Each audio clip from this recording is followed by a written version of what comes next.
there audio now? Yeah, there's audio now. God damn it. Sorry, first 4 minutes of the stream. It's fine.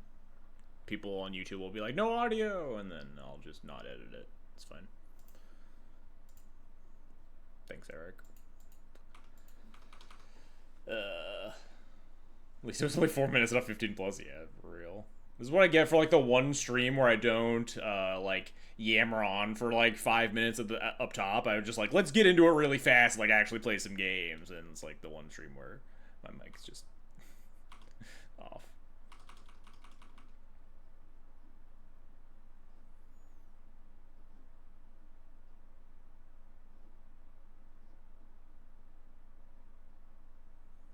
I don't think the Saga gets anything scary. I think it's mostly just like a Skull Clamp card. Maybe a piece of Graveyard Hate. Which I guess technically would be kind of annoying with Formal Wear, but it'd be pretty face up. And we might just cast Formal Wear next turn anyway.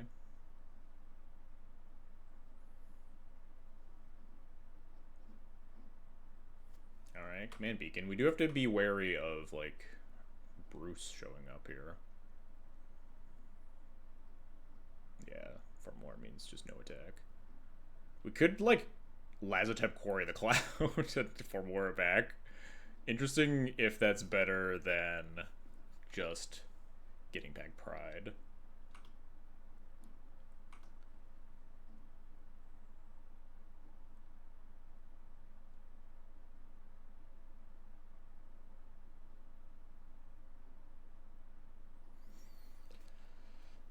Yeah, they're just gonna kind of grind and try to extract a bunch of construct value here. Kind of makes sense.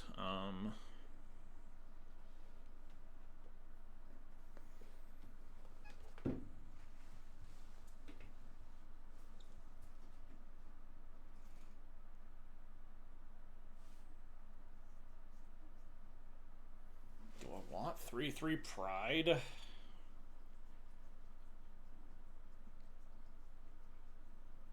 I could just Formal Wear.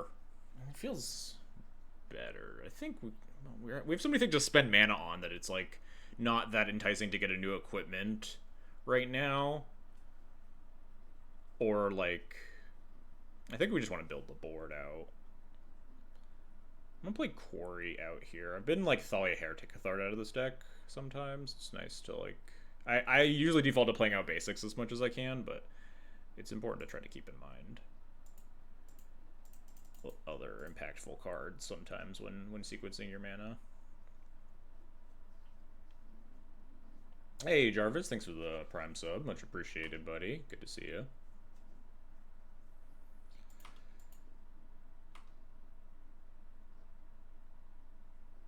Spamming my favorite emote. Next year, Cloud Gun. We did get two new emotes, by the way. I love... Emotes are just, like, really fun. We got XJ Cloud Prey and XJ Cloud S. I was thinking about, like, a Fury effect. It's, like, not that great for me. You didn't really have to do this right now. You could have, like, untapped or something, but...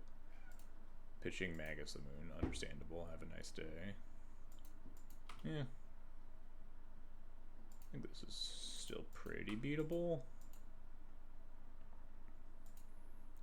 Especially if they just like make 2 constructs and attack with a 1/1 Yoshi again.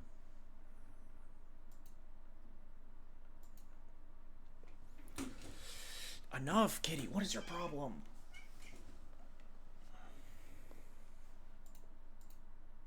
Wait, did they just not make it? They just forgot to make a construct? Cool. That's good for me. Definitely helps against the Pyrokinesis.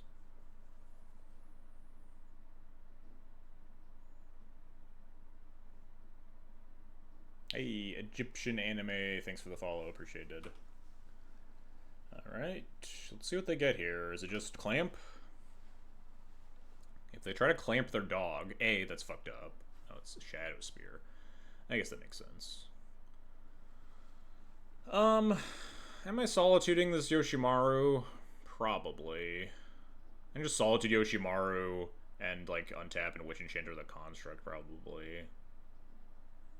Should get a clamp emote? I really should. That'd be a good one. Let's just kill Yoshi.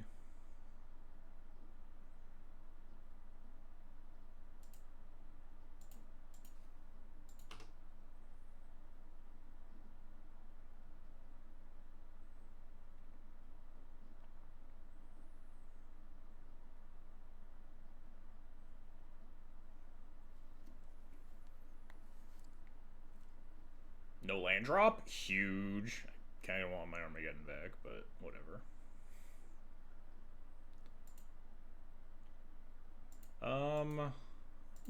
Just gonna kill this construct. They're missing land drops. It's gonna be really hard for them to afford equipping things.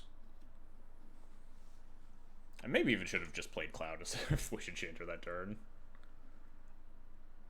I think it's fine to just clean up their board, though. Next turn, we probably Cloud plus Nesting Bot. Maybe Cloud for Clamp. Draw more removal, or this might be the stage of the game where we can just Cloud GT. Sure. Oh, they're so dead.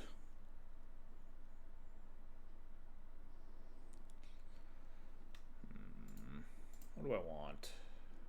Oh, we could just Cloud Cloud Masterwork, get Slot Pride back, maybe? Doesn't help me with my removal problem or my card advantage problem. It just, like, builds a board of more things. And I have to imagine their hand is, like, kind of intimidating creatures.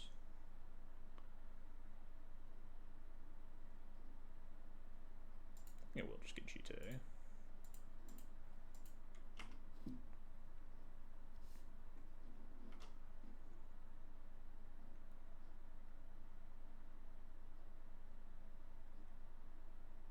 I just, like, never tap out.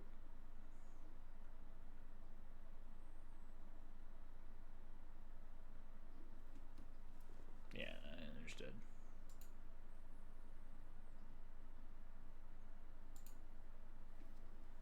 Aloro, I'm gonna let you answer that question for yourself. What do you think?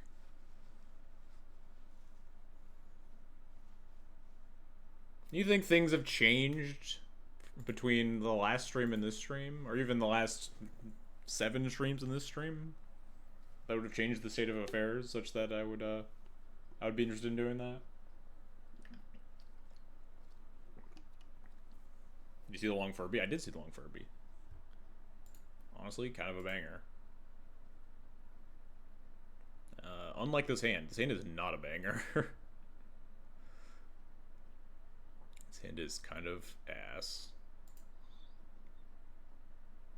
Alright, this hand's fine. I think we bottom planes here and we could potentially threaten Cloud GT.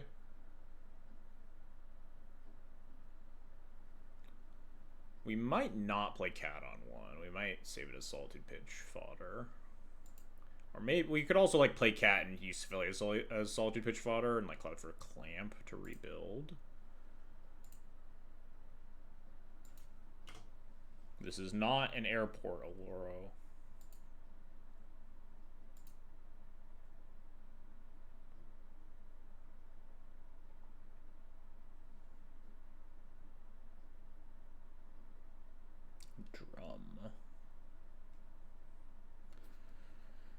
I kind of like the Clamp plan now, huh?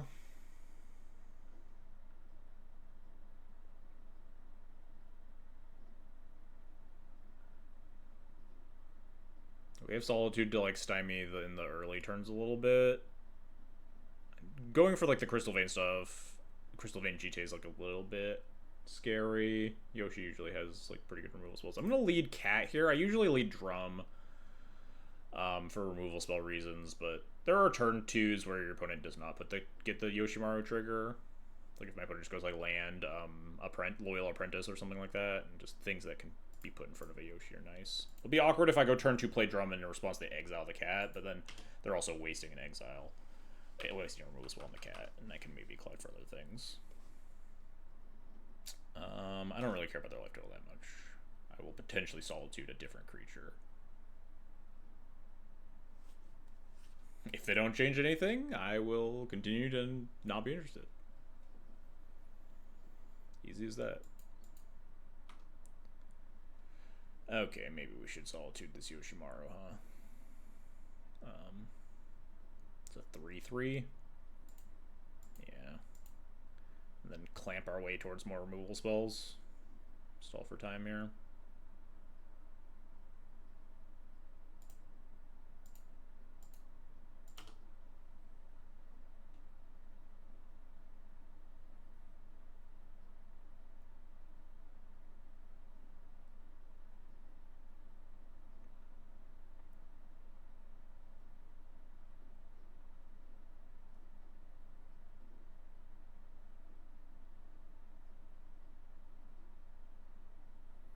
Clamp, planes, cloud for clamp, or drum, planes, cloud for clamp.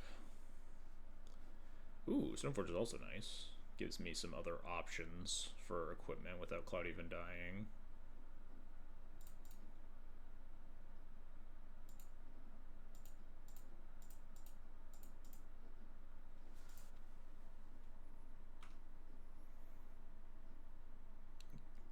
The old Skull Clamp. Yeah, Legacy is definitely in a state right now. I would not be streaming. I would be planning my Eternal Weekend trip if I were interested in playing Legacy, that's for sure.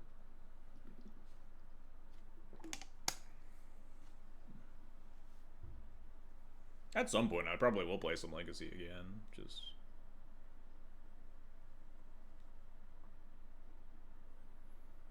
Is this like a 3-drop Haymaker, Lelia or something? Looks like an X spell? Oh, 4th for 1. That could be more threatening, honestly. You can't... Unless you want to make the entire game about Monarchy going back and forth, yeah. I could trade here, honestly. This Skrelv can't block.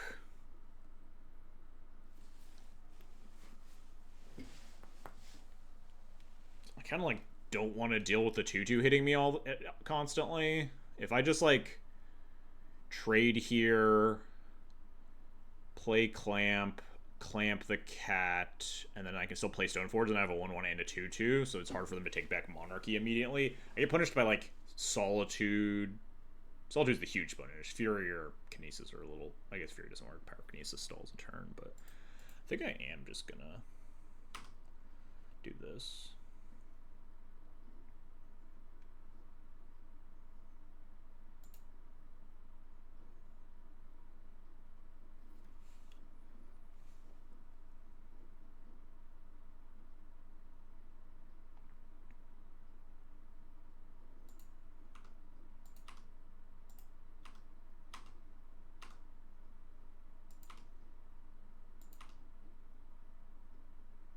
Alright, I can't tap the cat. I won't have 2 blockers.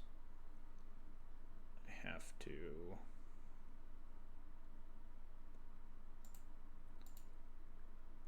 tap the cat to play the Stoneforge, which is also kind of fine. I'll have 2 creatures to be able to threaten to take back Monarchy.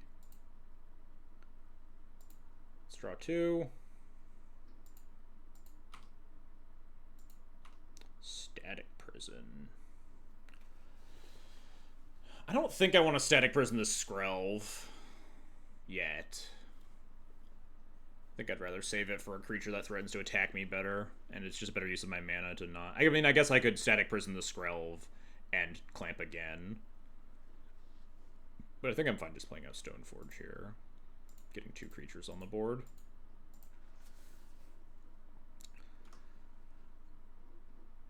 I think I want Formal Wear. I want the ability to fight for the board state, which means if my Stoneforge is getting killed, I can bring it back. I maybe even wanted to leave Cloud in the yard instead, but worst case I can get like 3/3 Garrison Cat. I want to like put bodies in play. The other option is GTA, but I think I can utilize Clamp pretty well on those turns. I think I'm fine with Formal Wear. Play Pauper. I used to play. I like played Pauper like way back when. It's not really my... Doesn't really fit for me though. Much like Vintage, a lot of people enjoy it, but I just bounce off it a lot.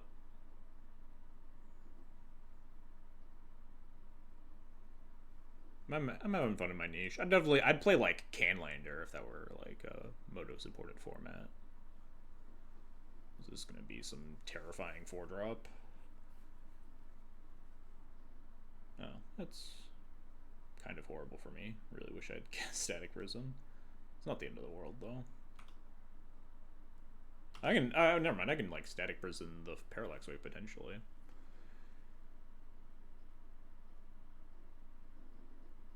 They didn't attack.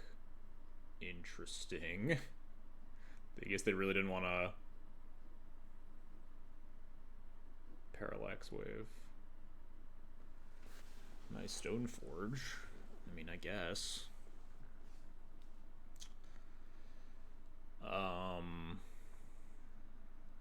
Cast Recruiter for Solitude? Say go, I guess? Cast Recruiter for Solitude, Static Prison, the Skrelv, maybe? Just to have a lot of insurance. Yeah, because I can't Solitude like a Haster while the Skrelv's in play anyway. It does waste a mana, which I guess I can just like force a Parallax Wave activation.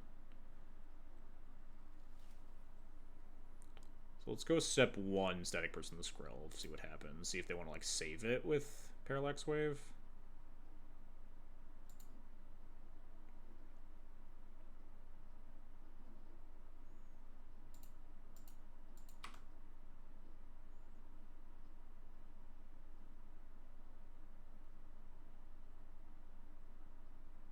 Oh, I can't recruit for Solitude. I've cast Solitude. I guess we recruited for an answer to the Parallax Wave then? Maybe. We'll cast Recruiter, find something.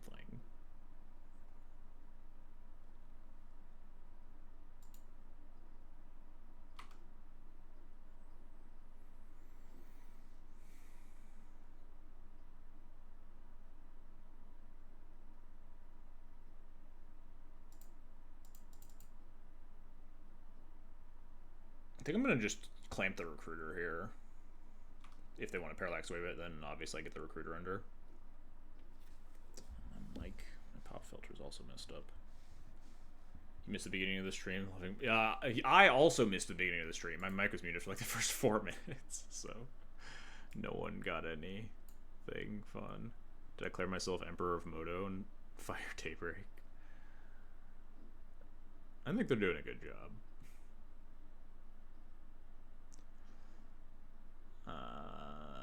Do I just want Cathar Commando? It's a cheap-ish way. I have 1, 2, 3 plus 1, 2, 3 mana. Yeah. Witch Enchanter doesn't fit in the same space, and I don't want to Skyclave this, give them a 4/4, so I think Cathar Commando is fine.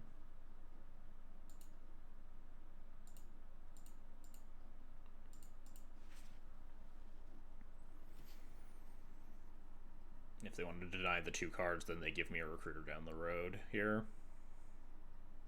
Which they don't, so. More removal's good.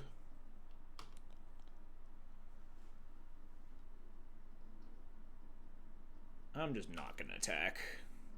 It's not worth it. They can always like kill the soldier token for pretty much free, but what are they holding this Parallax Wave for? I'm surprised they didn't just burn 2 counters and get into steal Monarchy from me. This game is going to be like a lot more awkward if that happened, I think. Are they saving it for some like insane ETB based blowout with Parallax Wave? I don't know. Nope.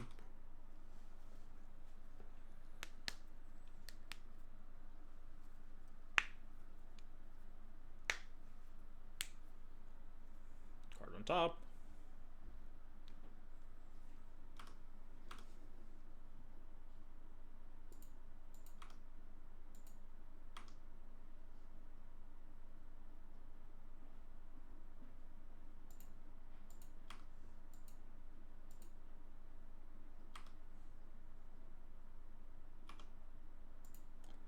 So we can instant speed Formal Wear Recruiter back.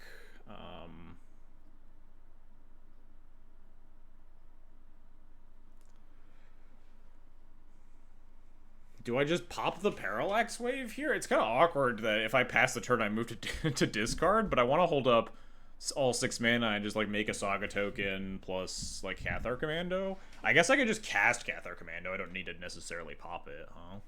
I could just cast it, say go.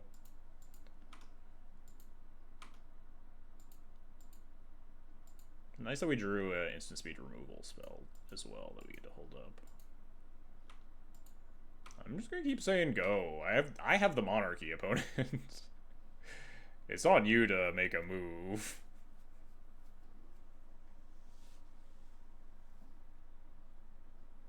Oh, this is Spider-Man. Sure.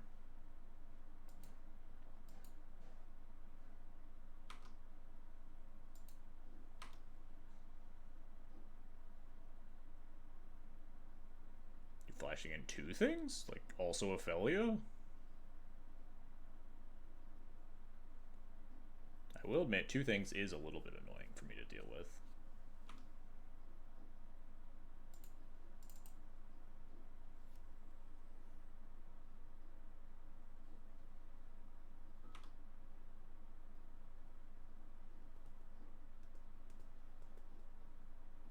Hammerheim sighting? It is. It actually played in like 2 decks in this format because it's just like a mountain that triggers Yoshimaru, and then you also play it in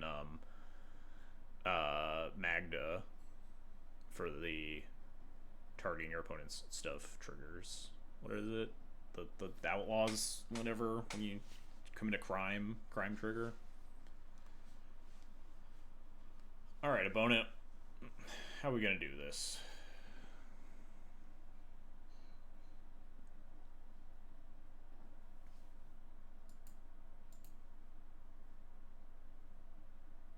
Alright.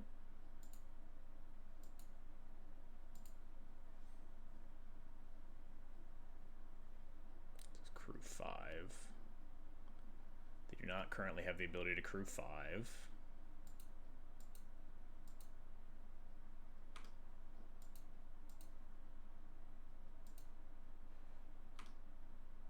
So we will swift reconfig this. So they don't get their gnome and then don't get their soldier. Yeah, that's fine. I don't really give a shit about that.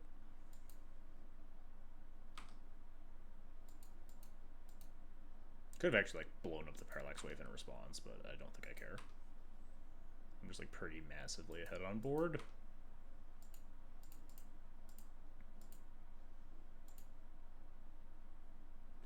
And head on cards in my hand.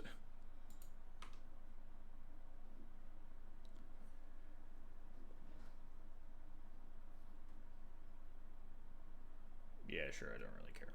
I guess they're incentivized to activate this thing a few times, huh? Yeah, I don't really care that much.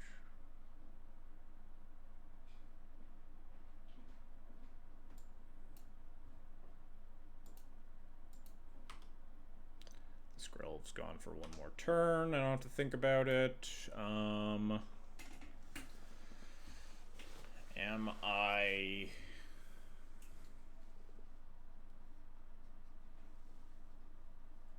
making another guy into the parallax wave? I could blow up the parallax wave right now, and they eat my soldier token.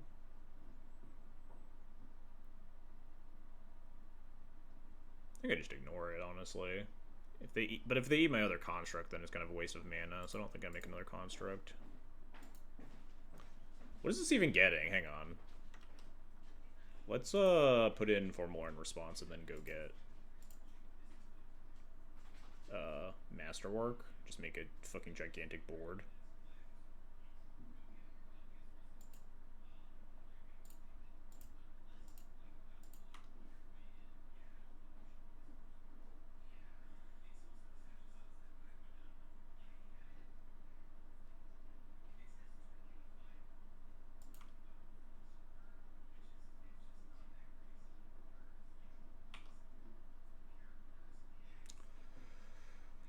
I mean, I guess we just get more removal things. We could also get Benevolent Bodyguard to see what happens with this Parallax Wave. Kind of just want more removal spells.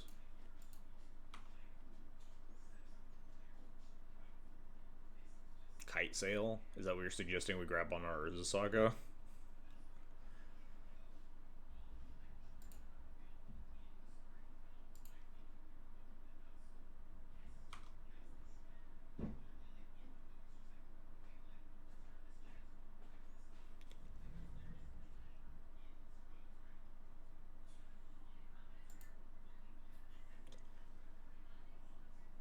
If I Skyclave this, they Parallax Wave, get it back, I just end up not really caring. I think this is kind of fine.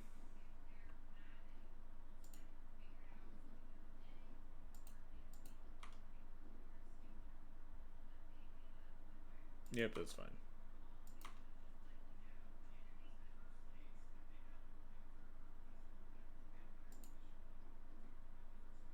could go kind of nuts here with Pure Steel Paladin. Draw a lot of cards. I think I want to do that on a turn I have more mana, I guess.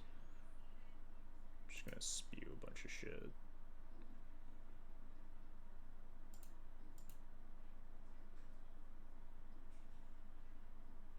Which of you is least likely to block? This, I guess.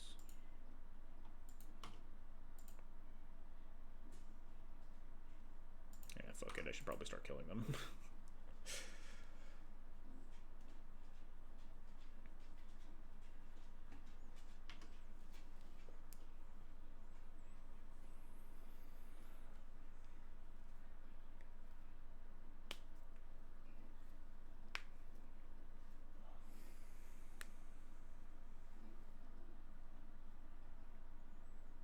That was a not impressive parallax wave.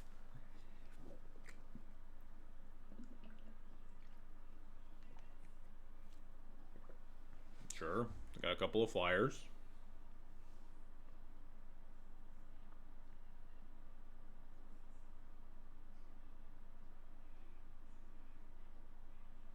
If we can find a way to gain life confidently, we could maybe go crazy with Pure Steel here. Well, they're not casting Yoshi. Which makes me think that their last card is maybe a removal spell for my Pure Steel. Oh, they get their guy back too. Their protected guy, sure, whatever. 1, 2, 3, 4, 5, 6, 7, 8 mana. I could technically Cloud for GTA. Let's just start clamping a couple of things.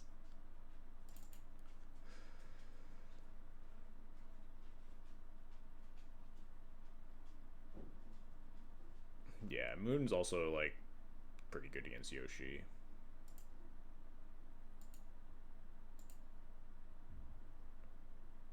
Is your last card removal spell for my Pure Steel Paladin? No. Alright. We'll just start doing shit.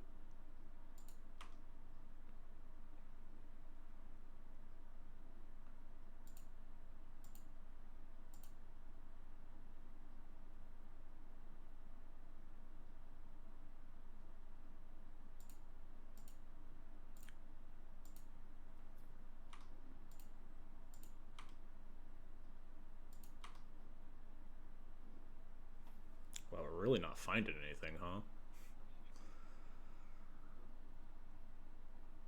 You have 6 mana. We could just like Cloud GTA if we wanted. We can clamp some more. These tokens have to continue to be on the battlefield for me to copy them with Ocelot Pride, I believe. They can always stop me from gaining life, though, by, like, block sacking, if they really want to. Although that also notably does stop me from GTAing. But I could also, like, Anthonize something here. 1, 2, 3, 4, 5, 6 exactly. Let's kill this guy. I think I just want to draw, like, some more removal spells or an equipment without having to pay 4 mana premium for it. Portable Hole's good. Start with Portable Hole.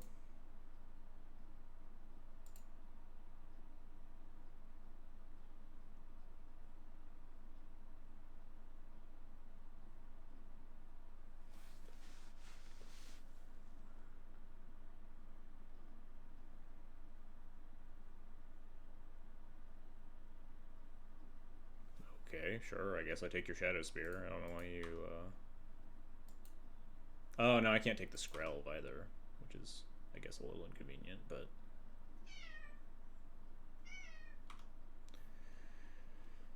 we could Disruptor Flute the Skrelv if we want to. These things have Indestructible, and it's 1, 2, 3, 4, 5 power.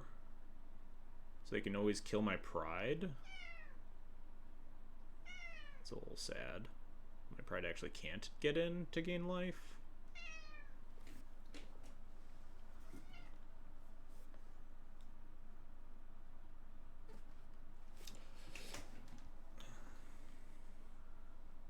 This is really like a all roads lead to Rome sort of scenario here. I'm hemming and hawing over decisions that really don't matter, and we've probably got this game pretty just basically locked up. But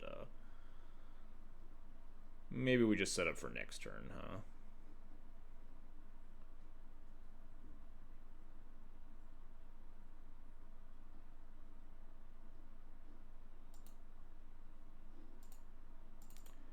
Winter Moon you. Yeah, okay, they just give up. Cool. Easy. All according to plan. It's probably just gonna, like, flute the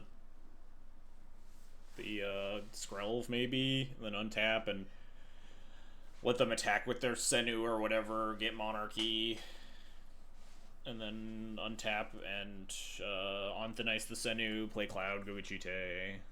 They have, like, no mana, no cards, yeah. I think that game would have been, like, a little different had they just Parallax Waved my Stoneforge and my token and tried to, like, take a hold of Monarchy to help out, to try to, like, outrun the Skull Clamp, but just did not work out like that for whatever reason. I'm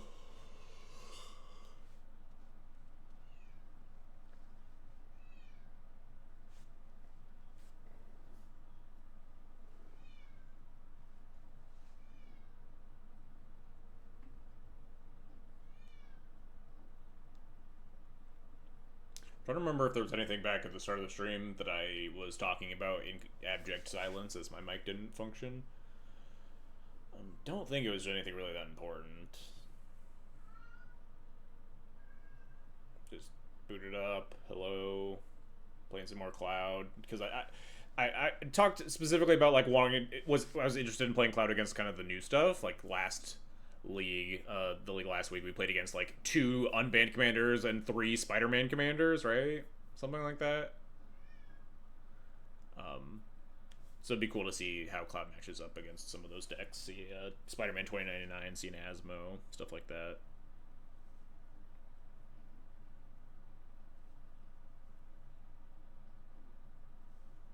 I don't think I mentioned anything else that was, like, that relevant. I'm sorry, all the YouTube enjoyers, for the 4 minutes of silence. 4 minutes of me talking to myself.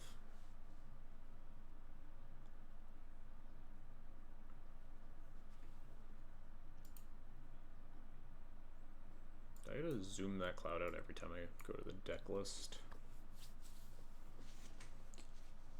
The deck's just been working, though. It's been working really well. Very happy with it. Oh, something to note that was really cool. On Eternal Dirtles, one of the folks over at Manifest Dread wrote up a tournament report about their top 8 with Cloud, talking about the deck guide that we put out. They talked about, like, matchups, how they felt, and their records and stuff like that. My favorite part was looking at all of the feels favored, feels favored, feels favored, feels whatever. It's just, if you see banned, it's just gonna be like a good stuff Nadu deck. Feels favored, blah blah blah. I hear this sentiment a lot, both that Cloud players don't feel favored and Aragorn players don't feel favored. I think that is the sign of that it's just a very tough matchup to navigate. Something that I've said for a while is that I think it is very, very close, difficult matchup to navigate, and, like, your decisions matter a lot in how you're addressing every given game. Feels favored, and then Law ended up losing in the top 8 to the mirror. Cloud's good. I don't understand people that are telling me that it's not.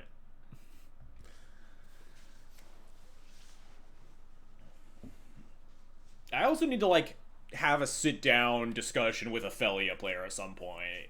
I touched on it a little bit just in, like, random musings last week's stream while we were, like, getting held hostage by people taking forever.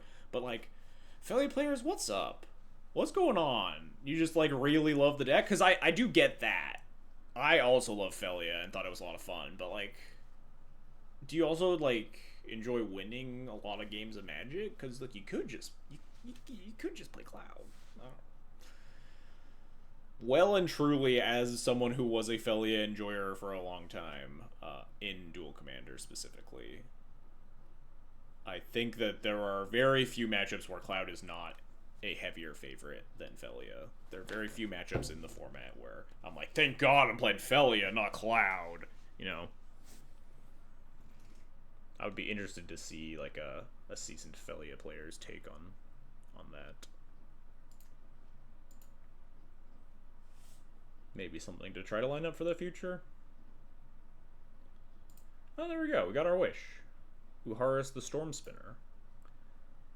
I've struggled a lot. I've only played against this deck a couple times. I'm still just like trying to figure out what my game plan is supposed to be here, and it doesn't help that all of these decks are also very variable, right? People are still tweaking stuff. I've seen like very creature heavy, like kind of aggressive decks with like a little bit of counter spells. I've seen very like blue-red tempo, few creatures, a lot of instants, holding up your mana a lot sort of builds. Like, do I just need to like have removal in my hand? Because it is very scary. The turn 4 flashpoint is very scary with this deck. I think I am just going to keep this hand, though.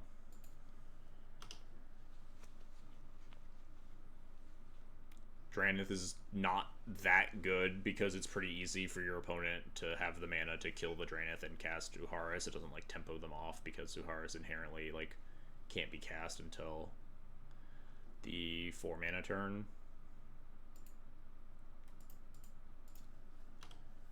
And the deck is just gonna play a lot of like lightning bolts and stuff. Lightning bolts and counter spells for the Drannith. Like, when my opponent passes here, I genuinely don't know how I'm supposed to approach these games. Like, what my game plan is. I do very often find myself struggling to identify a concrete game plan because I don't know, like, a lot of the lists that I've seen are fairly light. They have, like, a handful of, like, the more quality mana leaks, mana leak, lose focus, miscalc. To the point where, like, I think I'm supposed to jam into open mana more often than not. They're more likely to have a removal spell than a counter spell.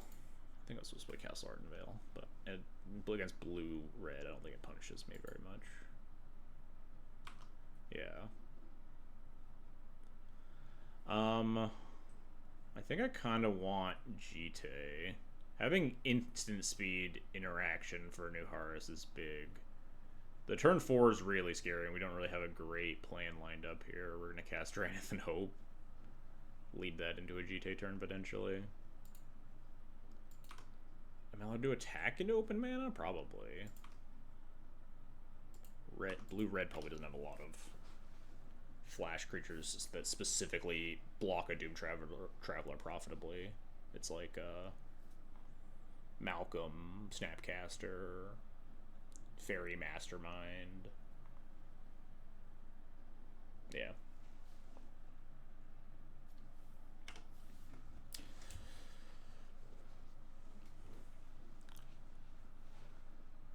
And we could like try to hold up a Gonjo for the Uharis turn to play around like the haste, really fucked up haste thing.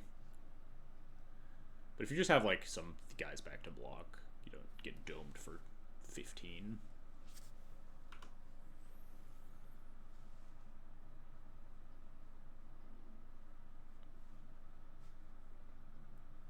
So I'll probably cast Sword or Drannith.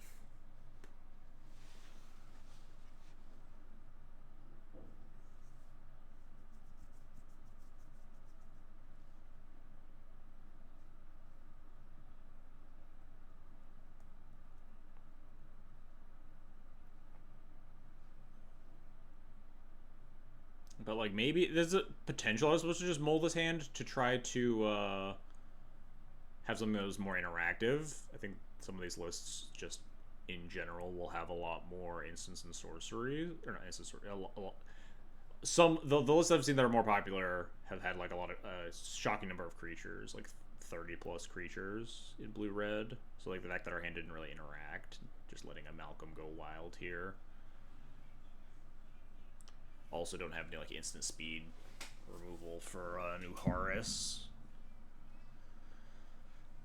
I just don't think any of my lines are very good into 3 open mana. I just feels like I have to jam stuff and hope for the best.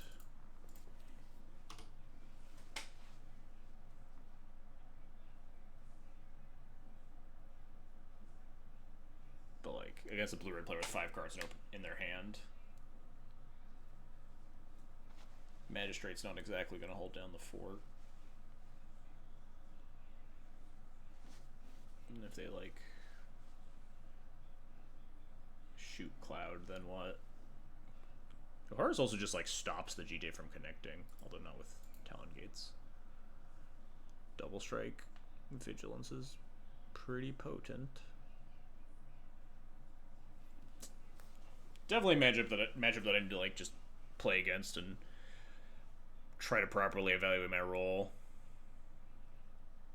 Played against it like maybe twice, and one of them was no. We played against it twice with Asmo and got like ranched, but that's because I didn't think the Asmo deck was very good.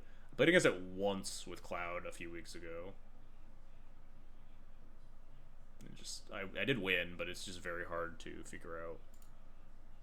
I don't really know why you replicated that, but sure. Play around Mana Tithe? Nope, that's not how that works.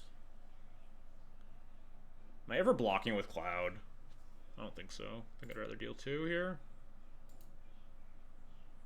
They kill Doom Traveler twice, and do Horus, and give it haste. Then if I chump block with Cloud, I'm just like losing based on this hand. Am I playing with the new Spider-Man? I'm playing with a new Spider-Man, not the Spectacular Spider-Man or whatever that card's called. The Flash one. The Flash 3/2. We're playing with Arachne.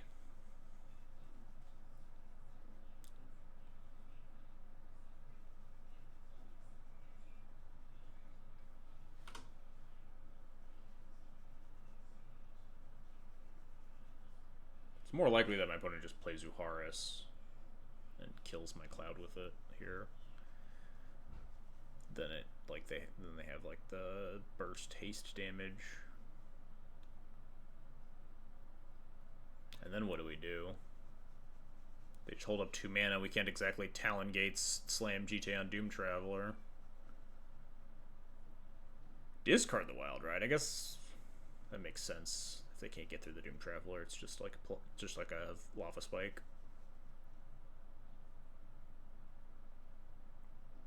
Yep. Yep, this all tracks. Yeah, and then just against the 2 open mana, I feel like I can't just jam the GT here. We could just play GT say go and try to Razor Grass the Uharis or the Malcolm.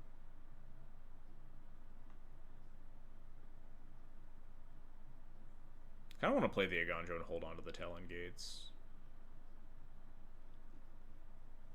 This thing having Vigilance means that it can always threaten to block without like me putting Sword in play. And the Aganjo is really expensive now that Cloud's dead. It is notably uncounterable. But just like playing Talon Gates go here seems pretty bad. The Aganjo still costs 3 and single spelling.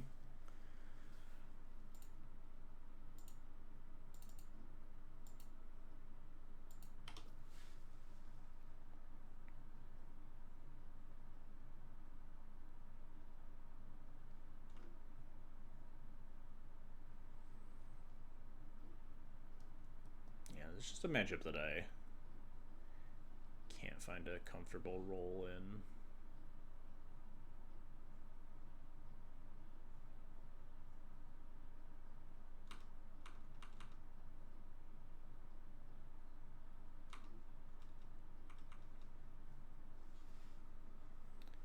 If I kill the Uharis, they cast it again. They just kill the Doom Traveler. That's not a big deal for me. Alternatively, I could kill this Malcolm. It is kind of getting to the point where they just get to cast free cards.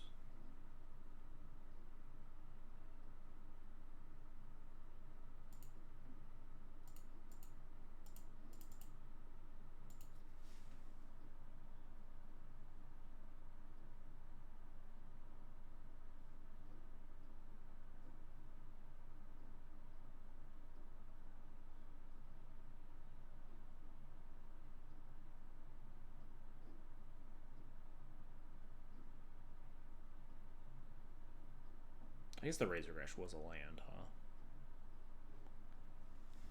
It just worked. Kind of nice for me. I think I'll block here. I think I'll gain 4.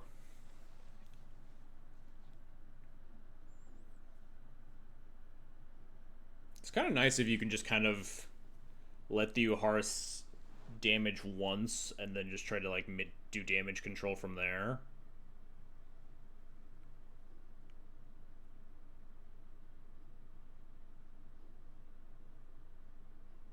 And like just try to not take it off the board while you try to overtake them, because then it is like a kind of a threatening creature in and of itself though. Double striking, vigilance 2/3. Am I just going to instant speed Talon Gates, then flash in Cathar Commando here? It's the best use of my mana while not taking more hits from Uharis. The other option is just like cast Sword, cast Jackrabbit, say go. Versus a bunch of mana up every turn, it just feels like I'm better off passing.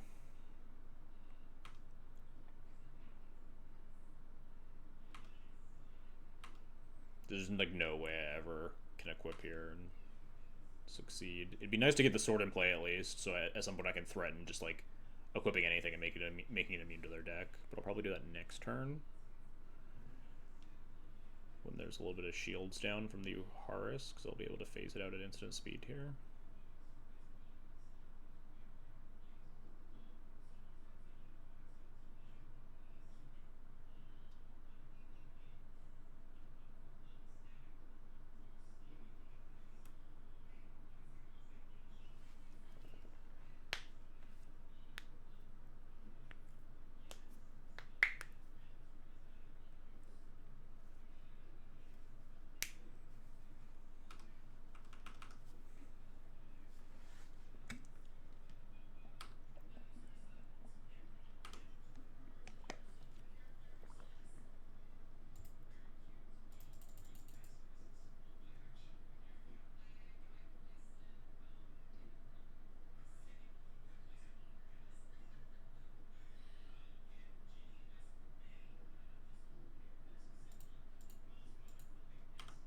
I guess maybe I was just like let them go to blocks first, see if they wanted to cast some weird pump spell or something. Probably not though.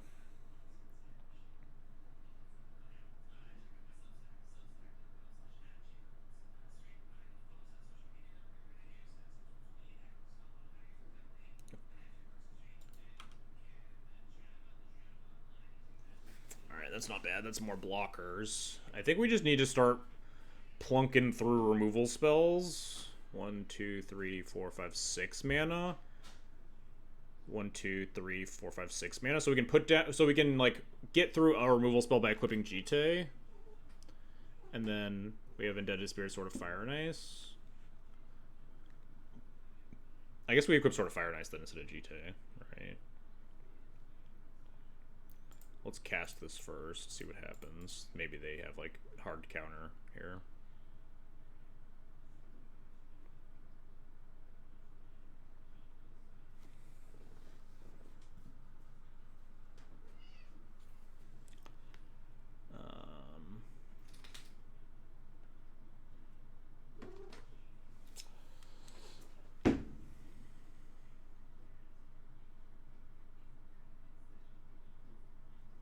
Plays into a miscalc if I sequence differently. I guess it doesn't matter.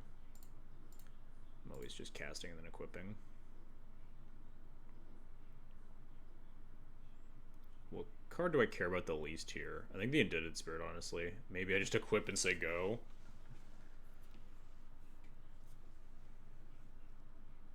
Although Indebted Spirit just like chump blocks and trades here. It's the same as like them killing a Cathar Commander or a Spirit token.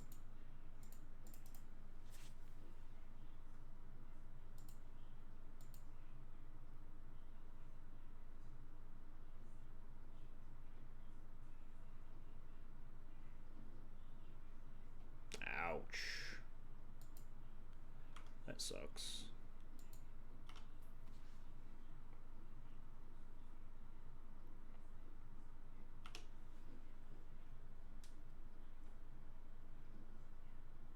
Getting 2 of my guys is definitely unfortunate. I think I just don't block this.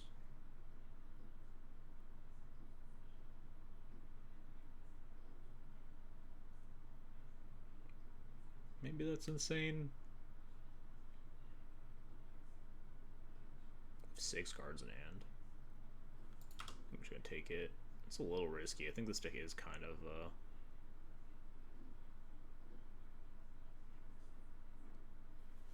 it's got a lot of reach potential.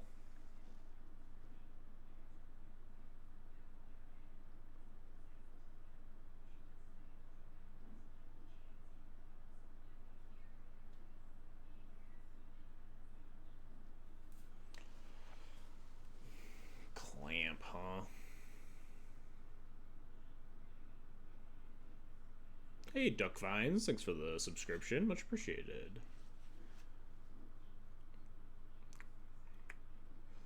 God, this game's a mess. 1, 2, 3, 4, 5, 6. So if I equip, they kill, we cast Jackrabbit, we equip again, or we just like equip.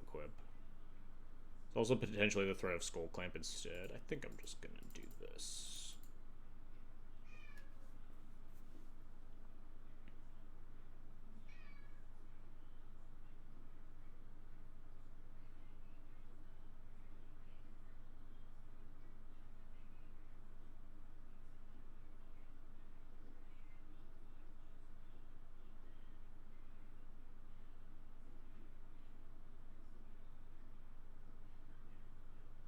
They kill it, and then we probably just re-equip. And if that works, we can also equip the GT. Maybe it's better to... Tidebinder? Yeesh. That's actually really bad for me.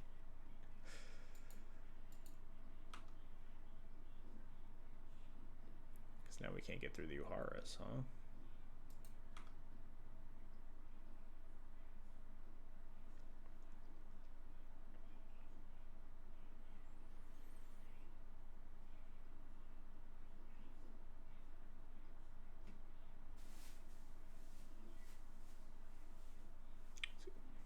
Hate thinking about if it's clamp time. Clamp when you're behind on board is always a scary proposition. We're taking so much damage here too. We kind of want chump blockers. We could just like play Cloud. Does Cloud get us anywhere? Like find us anything that helps me out of this situation? But potentially just getting formal wear. Second Sophie. Oh, I guess that does act. You can't actually get second Sophie. Yeah, we can get Masterwork.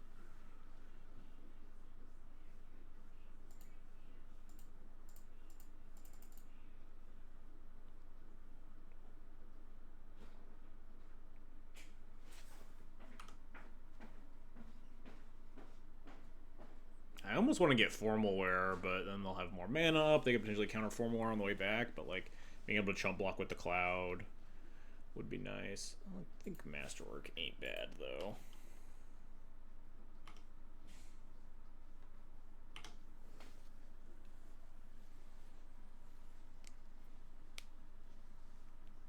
I kind of wanted to be drawing some lands here so I could even just start activating Castle Ardenvale and equipping Sword of Fire Dice to it every turn, but that plan wouldn't have worked out super well here. If they attack, I'll block Uharis with Indebted Spirit. If they attack with both, I might even block Tishana's Tidebinder with Cloud.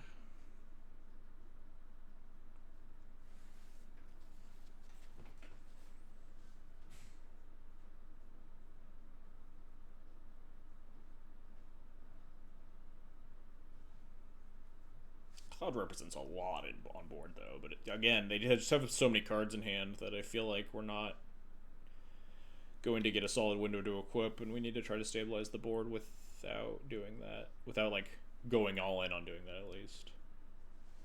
Meaning that if I can, like, trade material on board, I'd rather do that than, like, attempt to equip the Cloud and then it just dies to Lightning Bolt or whatever.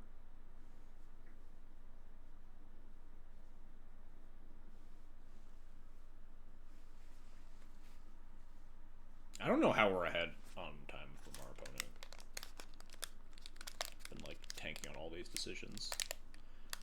Opponent giving me a lot of time to think at least.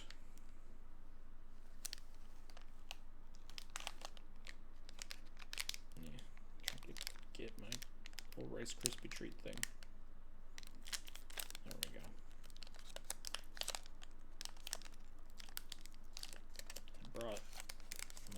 snack.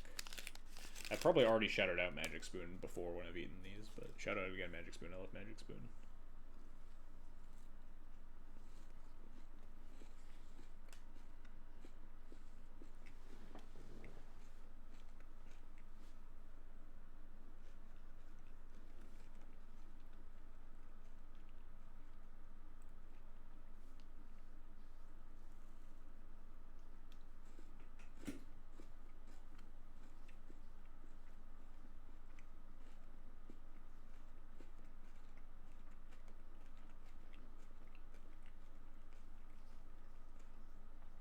We did it. We made it to land drop attack.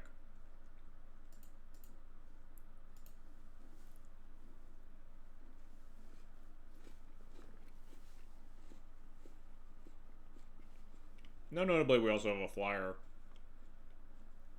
to threaten with equipment.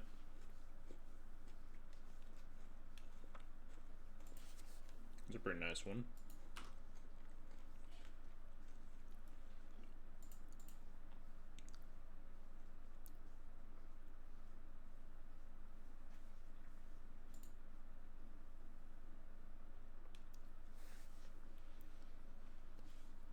I mean, I think I win with a single trigger. So I think I equipped the Spirit token to tax removal more. If they let it happen, we just also suit up the GTA and then attack and kill the Tidebinder and then put the other sword on the cloud. Oh no! Snapfire! Oh my god, we're so owned.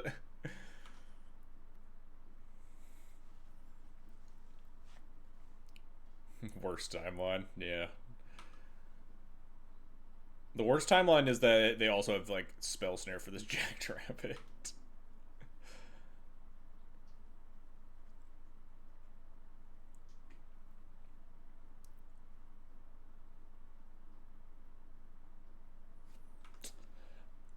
Fucking ouch. I believe in you, Jackrabbit. You're my pet card. You can't lose me this game. Surely my opponent doesn't have a removal spell in their hand. Surely not.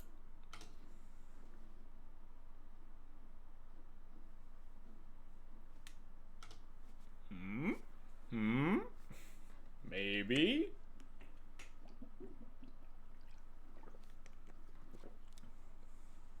We got a plan in the works. Maybe they don't have a bounce spell or shatter either. If they attack all, I just put in front of Tidebinder. If they attack specifically with Uharis, I think I just have to block. I'm not really super keen on going to 8. If they recast 2, all it does is, like, shock my face.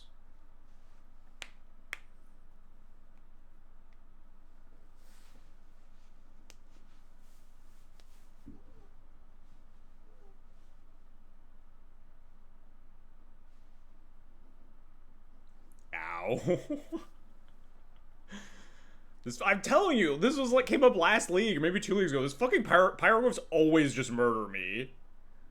This is lethal, yeah, Jesus. I don't know what it is. I'm just so cursed to just always get murdered by fucking Pyroglyph. The amount of times I've just been like completely obliterated by this card is unreal.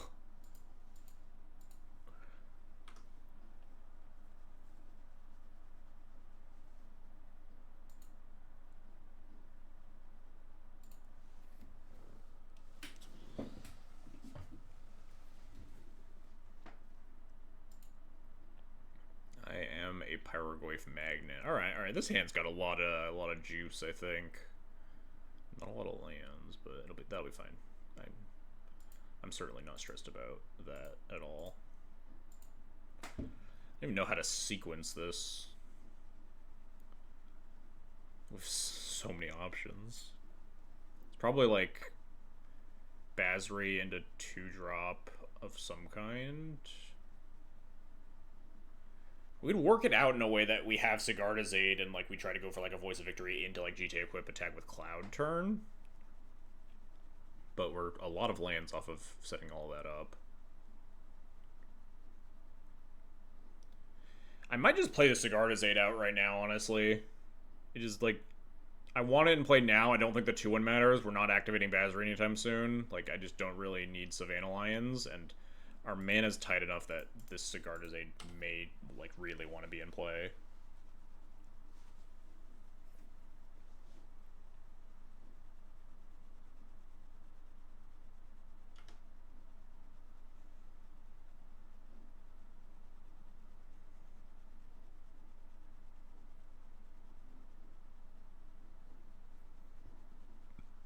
We just slammed Cloud for GT here. Okay, more lands is really good. Could honestly slam Cloud for, like, Sword as a protection spell, but with Voice of Victory, I like the possibility of Cloud for GT, I think.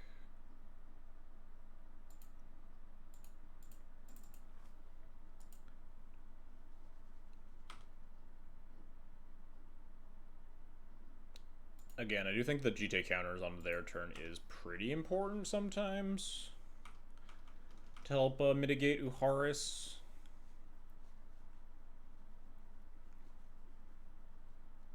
Next turn is probably Basri plus.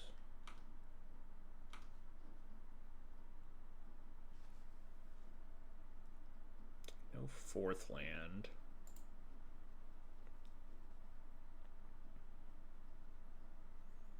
We could E-tutor for the 4th land and just play out like Stoneforge or something.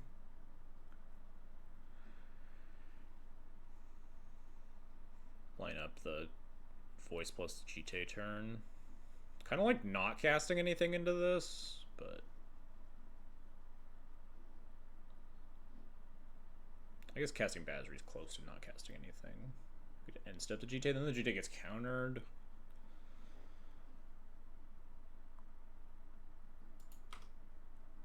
I think I'm attacking.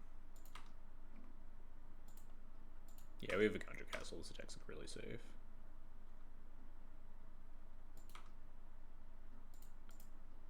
Play Voice, see what happens.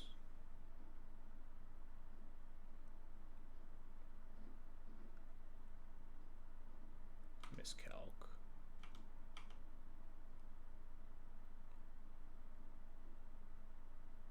Let's play Basri then.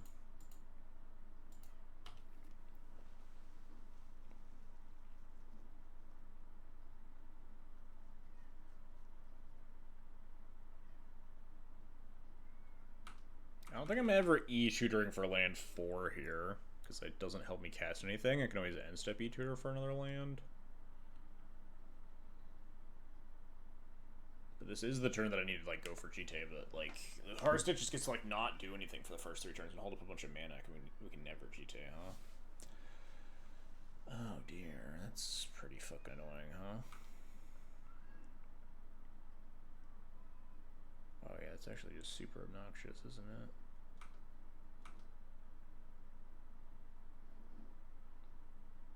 We're just gonna get all of our shit killed.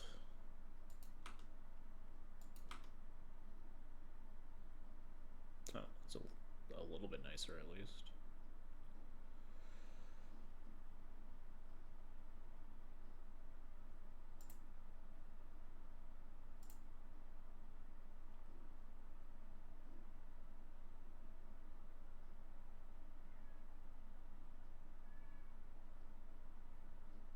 No, we do actually just want to hit a bunch of land drops.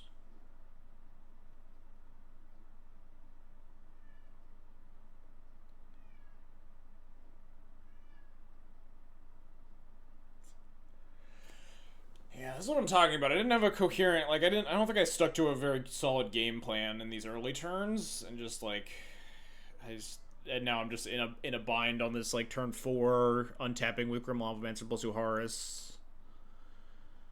I just feel like I could have mitigated this a lot better. And I just, like, I'm not good at figuring out what my plan is during these first couple of turns. I think you should, like, push your own cards really aggressively on these opening turns. or have like a piece of instant speed interaction.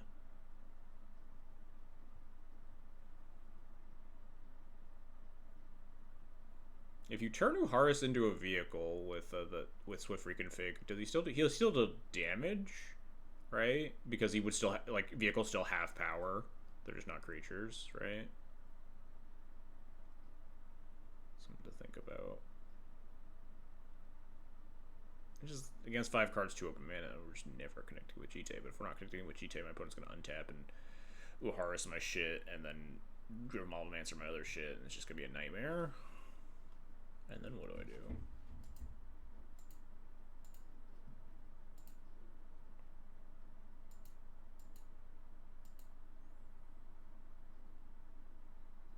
Like if I just attack with Cloud, Jite gets countered, or Cloud gets killed, they untap, Uharis my Basri. Then what? We're just being gunned down by Grim Alvemaster. If I don't kill it, we're still being gunned down by Grim Alvemaster.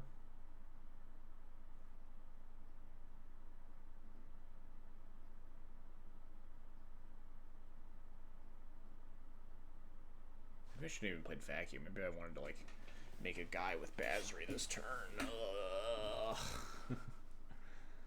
This is a bad series of games. It's a learning experience.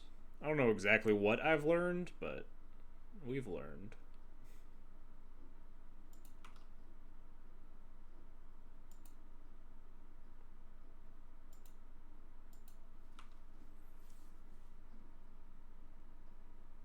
I think I'm just saying go.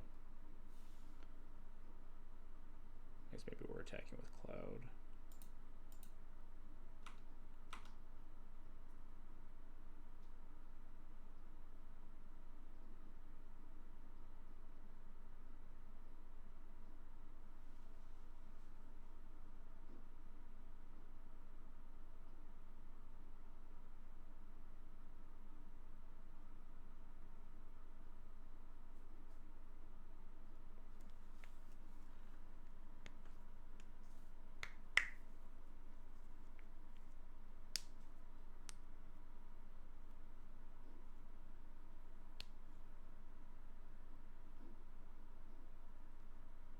Do I just let this happen? If I cast Jite or use a Gondra Castle, they just get the removal spell for free. Kind of stunned to see this block, honestly. I don't know why I activated my Ghost Vacuum so proactively. I can just let this happen.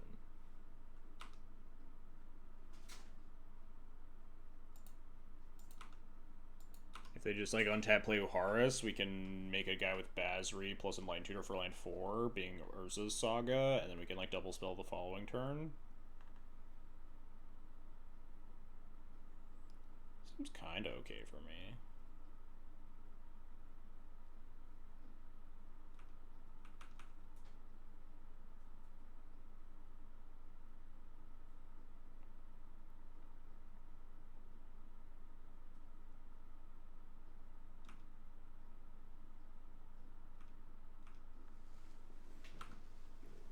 Could also like save the Basri here with a Gondra Castle potentially, but I want to hit land 4 here.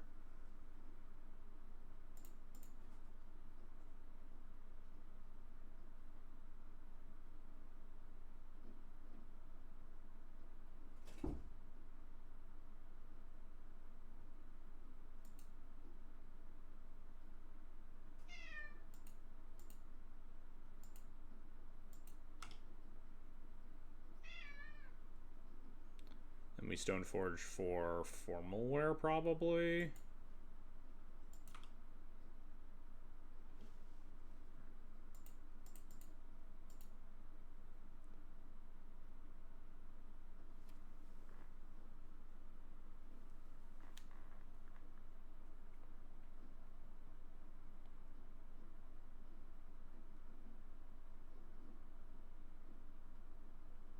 I guess if this gets countered, then we're in a pretty bad spot.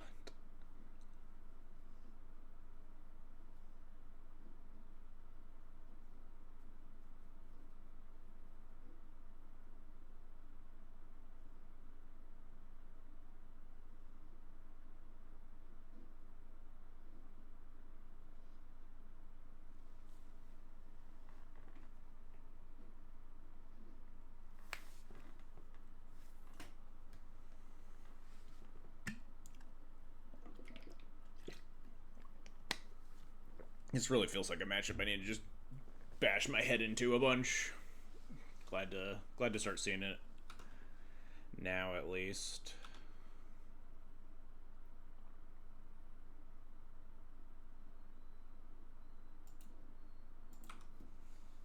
Maybe I want something cheaper to go with aid. Maybe like just Skull Clamp. Drop 2 off like the cat token or something.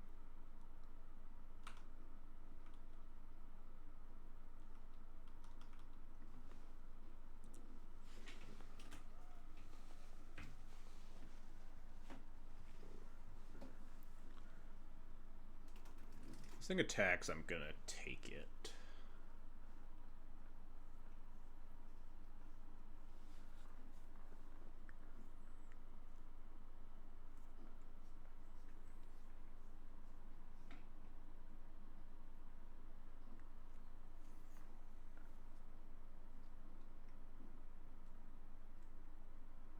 Fury pitching TRC, huh?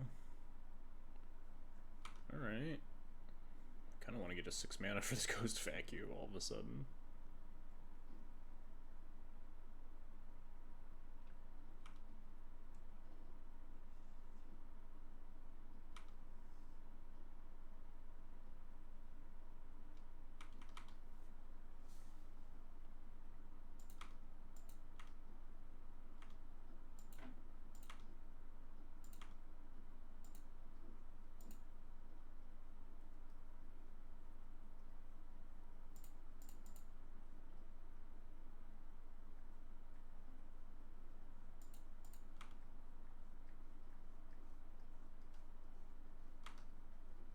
Just say go here.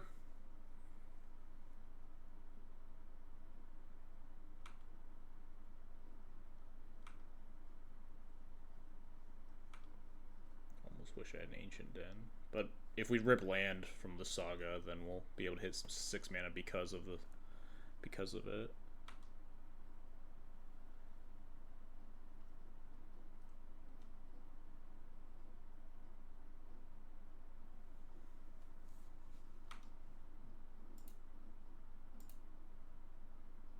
What does the title say? Does the title say exclamation point YouTube guide for D&T guide? No. Come on. Come on now.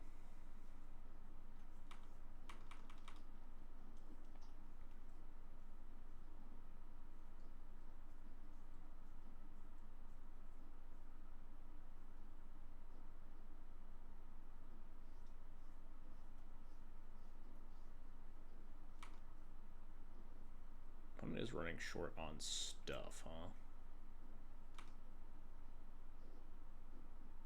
Taking this again, kind of awful. Am I casting Formula this turn? I think so. Rather than make a guy. Hello, Sam D. Sherman. How's it going? Yeah, I think I'm going to 12 here. Then what? Take to get to play my Azusa deck? Not much. I played Azusa once before. It was Oni's deck. I've seen I've seen Jarvis post about your decks a lot. And your road to 2K Elo, right?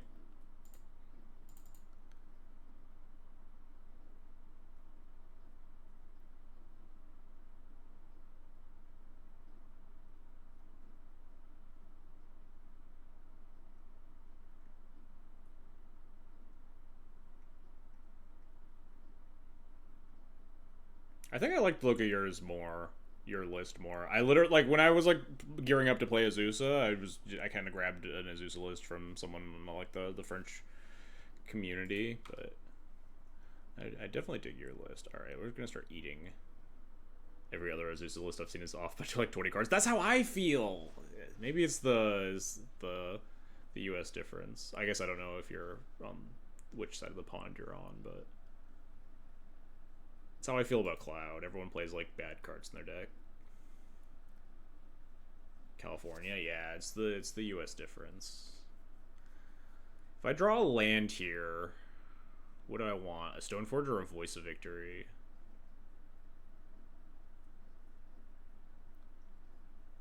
I think I just want to Stoneforge, kill the Urias.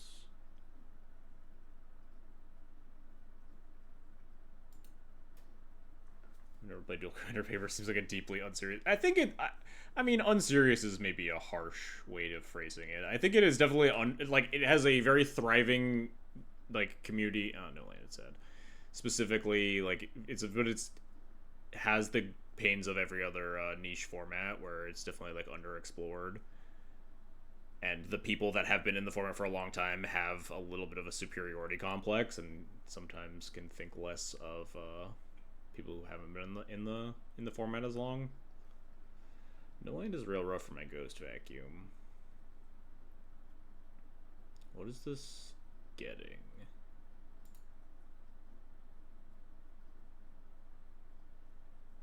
Clamp.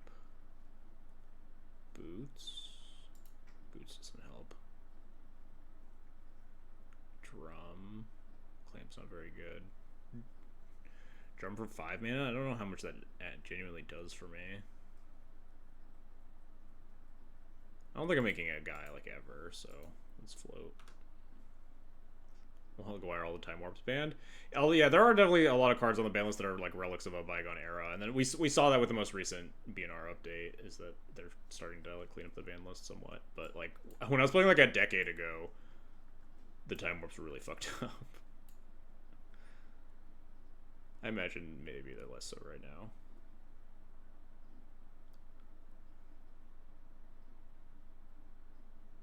Yeah, none of my options seem very good. Maybe I just want to. Maybe I just need to like clamp this Cathar Commando and draw some stuff, huh?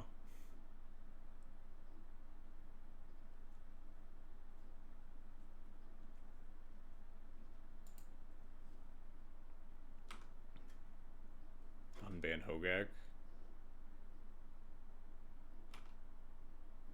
I also don't know if Esior was banned like before the partner rule, or it was just banned as like a really messed up like Boggles commander. I genuinely like never. I never looked back into the ban list history and dug up the Esior file. 1, 2, 3, 4, 5 mana. Nothing terribly enthralling to do here. If my Ranger Captain gets countered, then I just like cry about it a lot.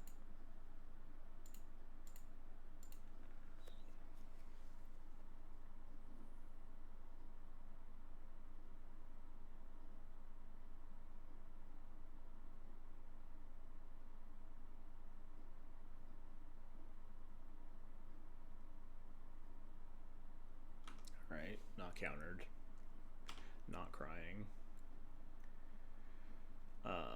Get a Doomed Traveler of some sort. They only have 2 cards in hand, notably. Something that I should be keenly aware of. That I can kind of start to outgrind this a little bit.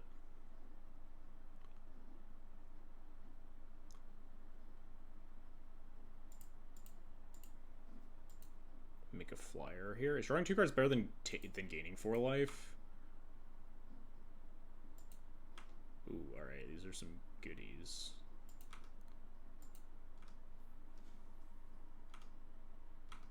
Which card was unbanned? Just joined. They unbanned like 5 cards last week or so.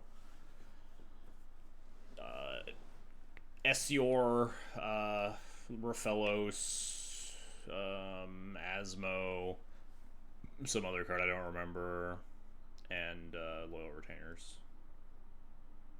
Oh, Baral. Alright, well, that's not that threatening, at least. We can keep them off Delirium pretty well. Although we are trying to, like, gear up towards activating this Ghost Vacuum. But just getting, like, Fury Stoneforge seems pretty powerful.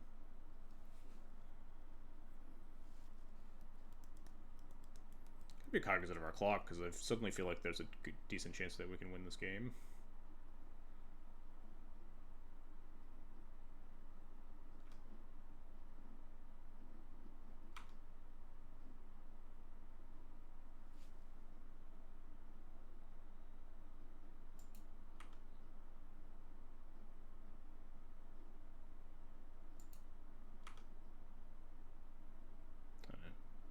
You sure?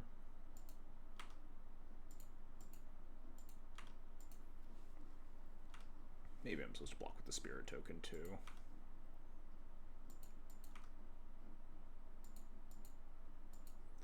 It is a fairly scary life total to be at.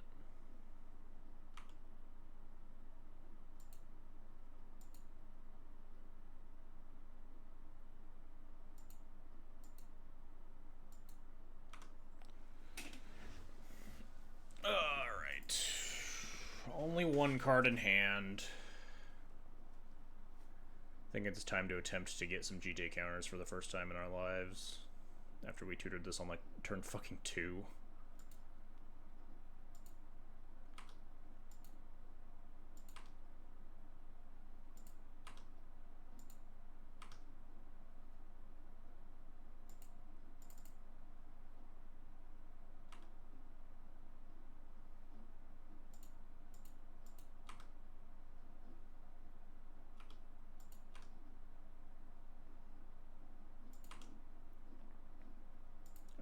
Things are going well for me. Time to pick up the pace.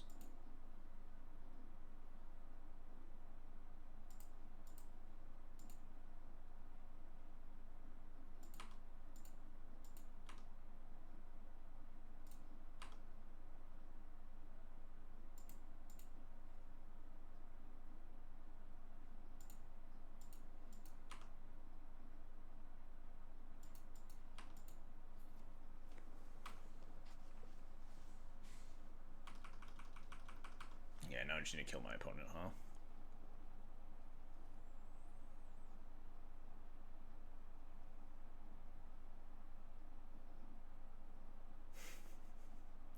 How does this always happen to me, man? I mean, it's only 3 damage, but I think I just used 2 GD counters to gain 4, basically.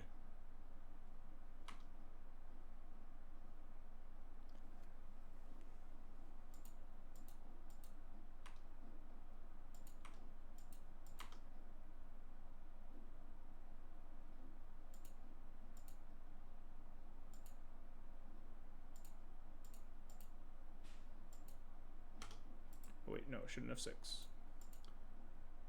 Damn it. I didn't need my card. Oh, well, I'm not doing that this turn.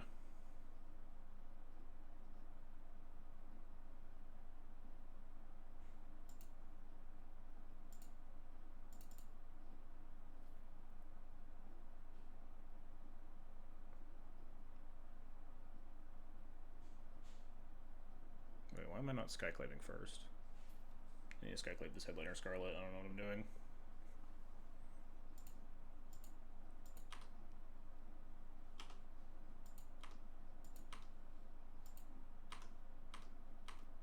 Surely we won't get miscalced or whatever.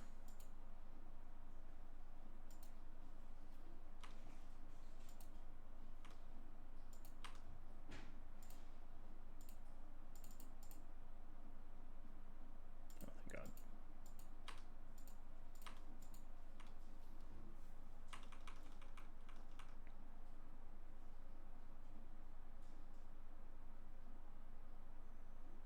Now I gotta figure out how to win. You can win in 5 minutes. Be fine.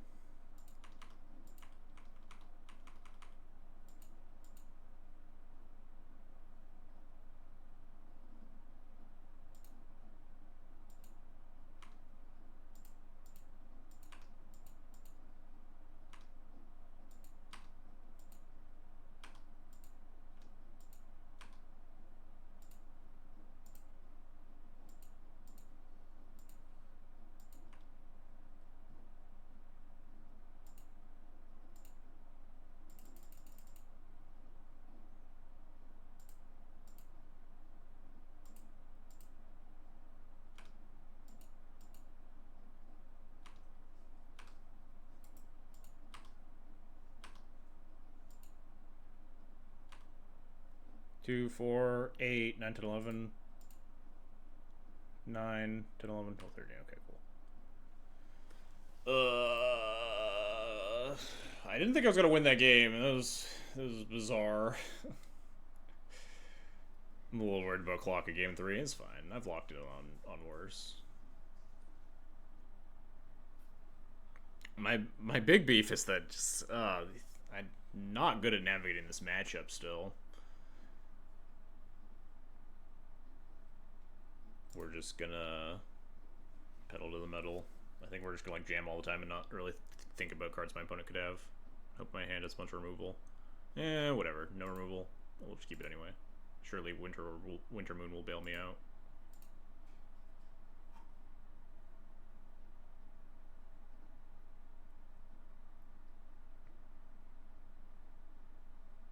Notably, Uharis trades with a 3/3. Kind of nice. Mixer's Factory can trade with it if that comes up.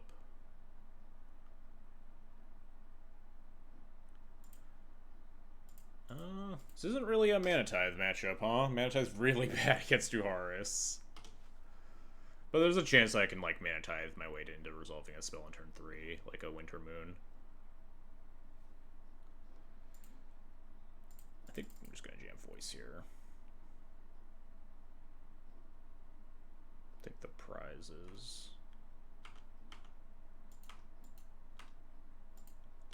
Getting them to counter this Winter Moon. Maybe that means I should have cast nothing? I don't know. Whatever. We have 4 minutes on the clock. We're just jamming. Notably, they can always, like, it's pretty easy for them to cast Uharis into the Winter Moon. It's just hard for them to, like, continue to do other stuff. What happens if they just hold up a bunch of mana and just let the Winter Moon resolve? Don't get a basic here. Come on. They're like, very easily going to get a basic here. They even already have the Volk. Fable. That's pretty nasty. Just like really good against my Winter Moon. They might jam. No, they're gonna attack and then jam Uharis with 3 mana. Maybe they don't have another land. We don't have time to think about things.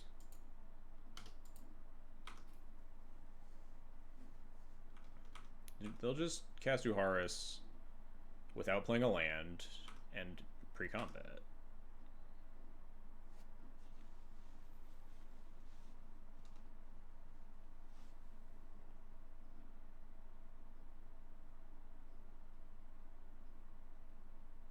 Just things that they have absolutely no fucking reason to do ever.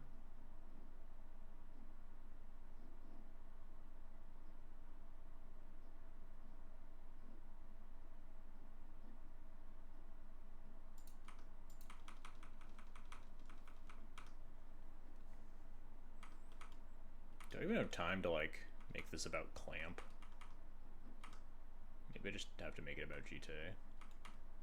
Jite can't get through the Uharis. Just cast like a Pyroglyph instead.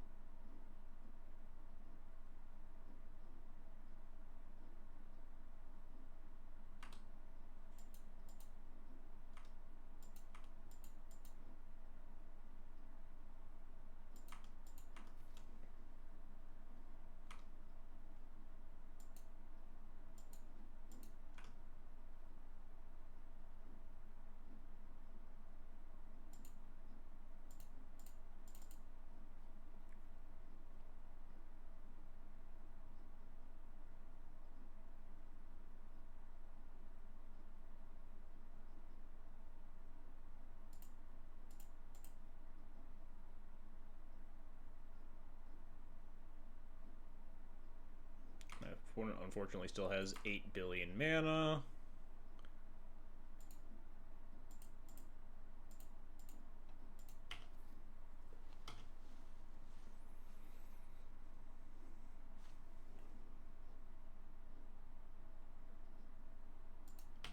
Surely this flipped Fable won't kill me.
also going to kill the Basri. Sure.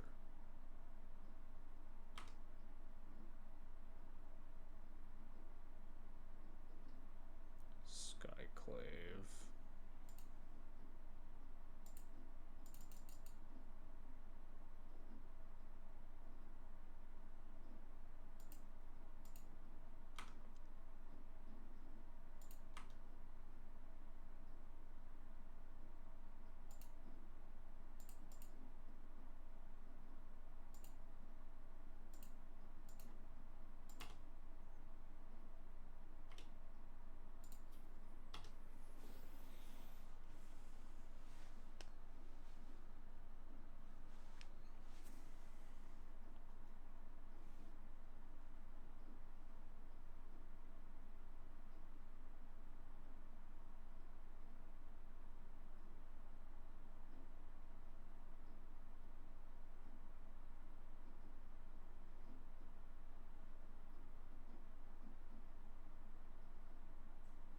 Probably just skyclaving the reflection next turn.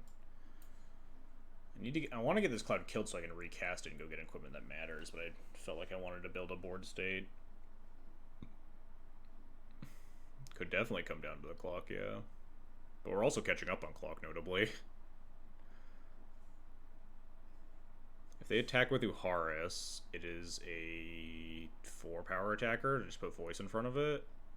If they attack with Shaman, I might even put Cloud in front of it just to trade, because I was talking about wanting to get Cloud dead. If they attack with both here, we just block probably.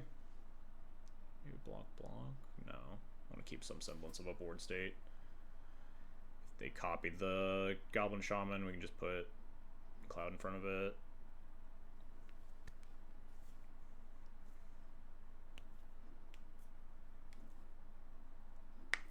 You have to be vigilant about this Firebolt in the yard.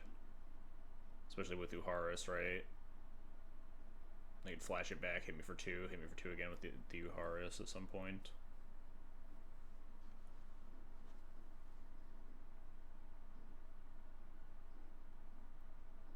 Also the Bone Crusher, right? Yeah. If they just like cast Bone Crusher here, they get a shock, but shock doesn't do a lot to my board. But like if they attack weirdly, I do have to. They might follow up with a cast Bone Crusher to finish off Cloud. But again, I don't care about Cloud, and the Voice of Victory won't die to Uharis. Although if they just attack like this, then we do this block, right? This block's just free. The Bone Crusher cast won't kill the Voice. It's obviously not like free. They could have like a Lightning Bolt to finish it off. Or they don't, sure.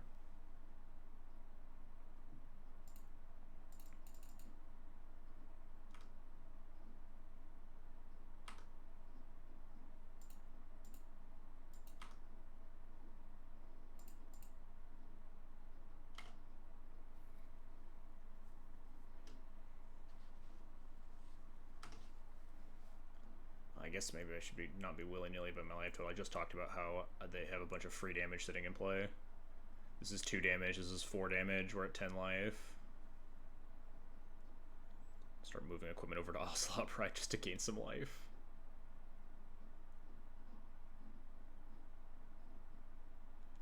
Firebolt.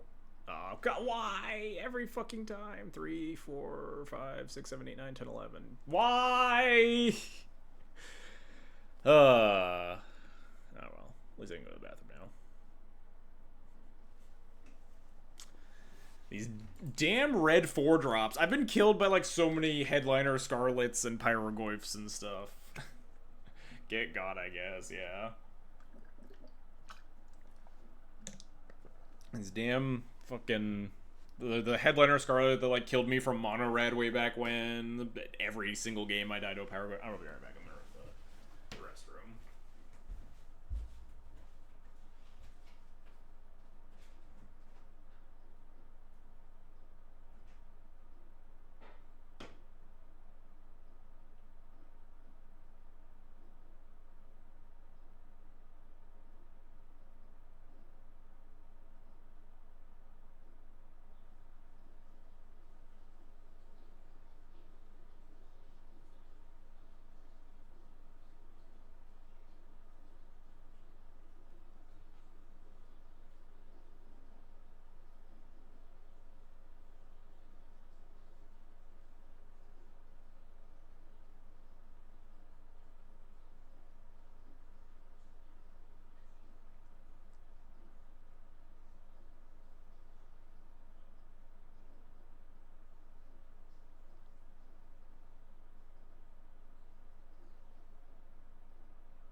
can't just steal my seat. I leave for like 2 seconds. Ugh. Alright, let's get back in there. The more I play against that deck, the more I do think that I'm just supposed to be treating it like an aggro deck. I don't know exactly what that means for my decision making, but it's just like a blue aggro deck.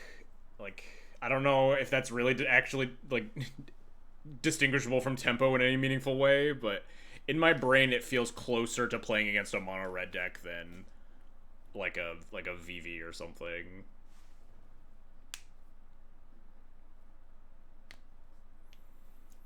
Problem is that, like, the way that Cloud is currently structured, it does really not have a lot of instant speed removal, which is really good against the deck. Like, if you don't have Solitude and Plow,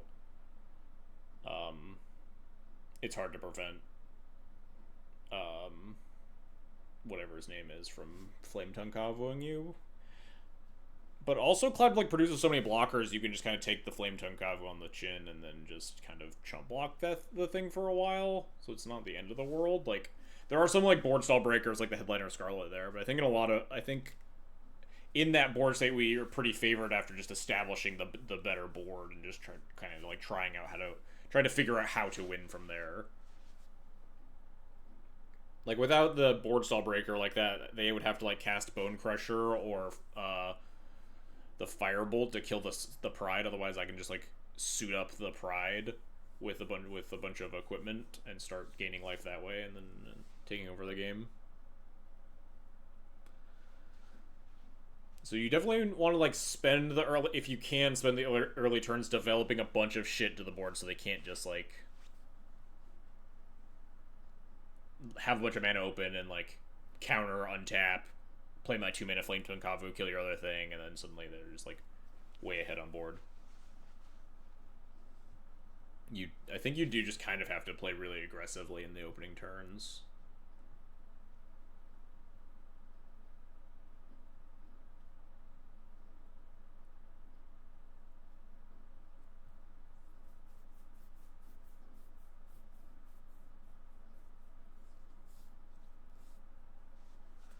I don't know if there are, like, deck adjustments that I would care to make or, like, am interested in making regarding that matchup. Kind of just want the Unexpectedly Absent back. I just love instant speed removal. Not just for that matchup. Just Unexpectedly Absent is good a lot. Maybe add that back in.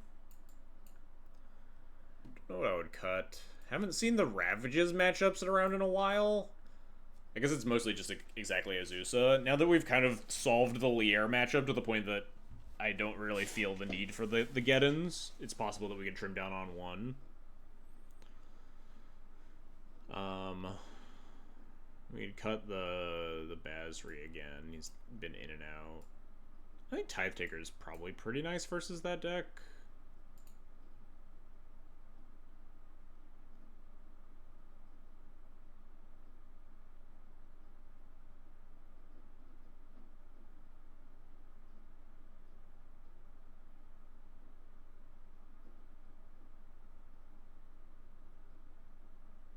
About it, I think. I guess we'd always talk about our good old pet card Jackrabbit and how he's hasn't been exactly the best.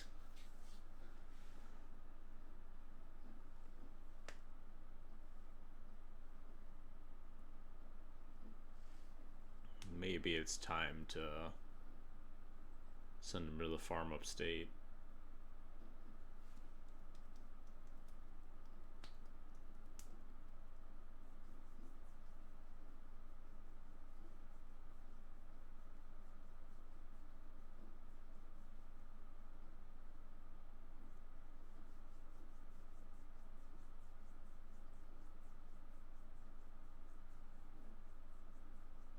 Anyway, I was kind of distracted that match, but Sam, if you want to see some Azusa, we can chat about that later. I'm playing Lier. I had a Dono deck for Lier from a buddy of mine. I am going to be the world's worst Lier player next week. I try to, like, balance between Cloud content, which is mostly what the people are here for, and other dual commander stuff. But you can hit me up on, like, Discord or Blue Sky or something if you want to, like, chat about playing some Azusa.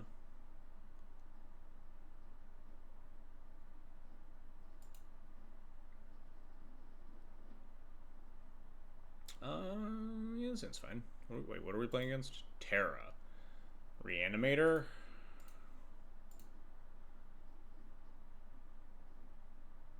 I mean, yeah, I guess. I don't know what I'm supposed to do. This is another matchup that I've never played against Terra, genuinely. It's a matchup that I only know in theory, and they're just a 5-color Reanimator deck. Which makes sense. Your commander's like pretty cheap and does some milling stuff. Like, am I supposed to immediately go for Sash? This hand really kind of wants you to go for Clamp.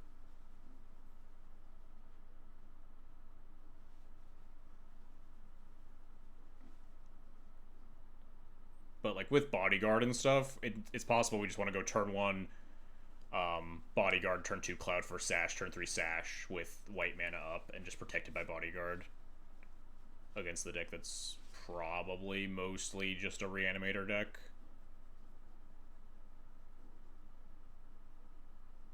I kind of don't hate that plan. We also have Sword of Fire and Ice, notably, so we don't necessarily need Clamp. If we just hit like one more line drop so we can keep leaving Sash up, we can take over the game with like our card advantage / removal equipment in a pinch. So I think I will lead on Bodyguard here for specifically that 1, 2, 3 curve.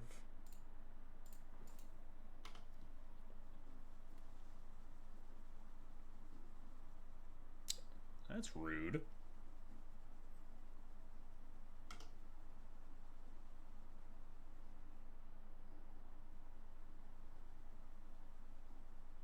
Thoughtseize?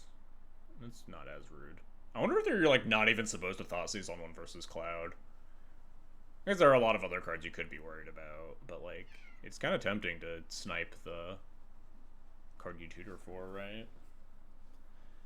But early, like, mana efficiency is important. Early turn information.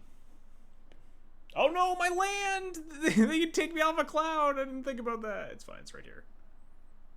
I mean, I guess technically, just suspend 1, I suppose.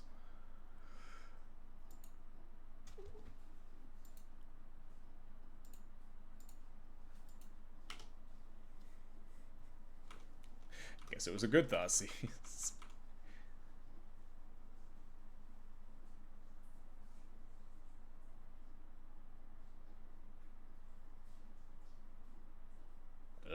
Yeah, we might be a turn too slow because of that fucking Thoughtseize on my land drop.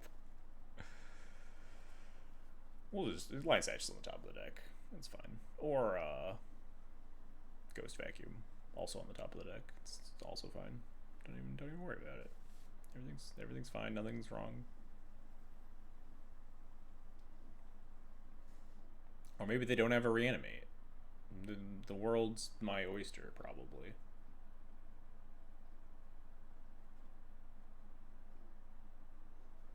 The fact that they're tanking here and not just like slam jamming an Archon or something.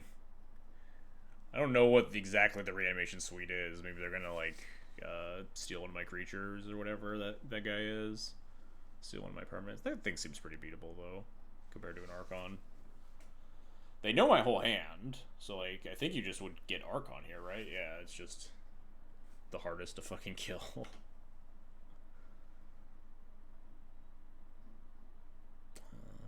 That's not very exciting, huh?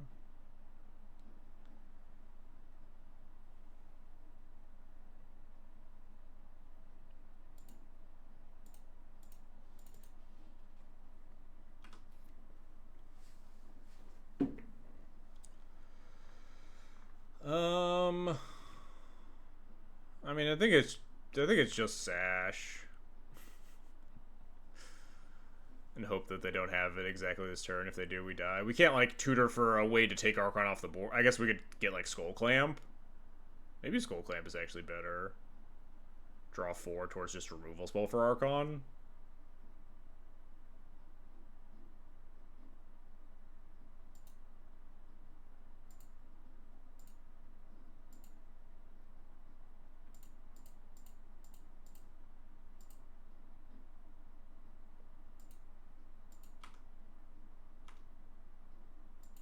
Well,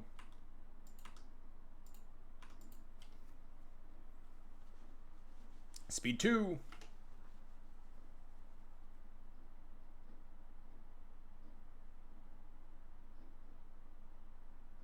There's the Anime Dead or Exhume or Persist, sure. I think we're discarding Glimmer Lens. We have 5 mana conceivably, so we could like 1/1 dismissal. Maybe we discard Sword of Fire and Ice. No, we're just gonna discard Seam Rip because I don't think this card's doing a lot. Would have been actually kind of nice if they had Anime Dead, huh?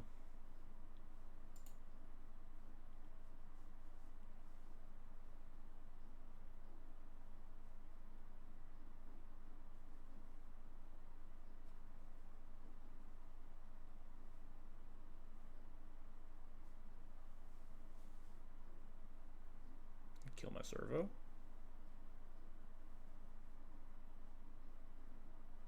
Oh, come on. Leave me alone.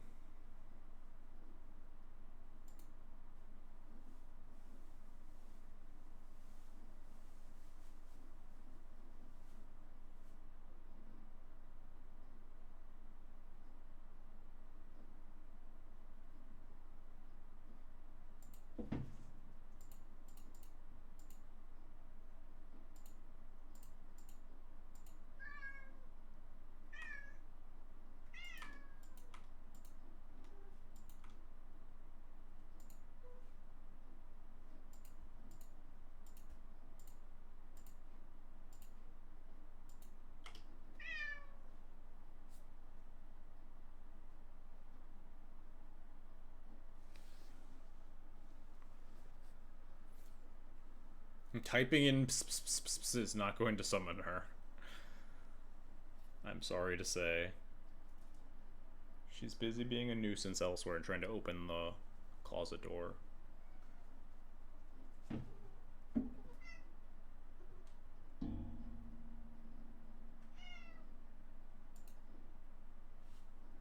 Mumble.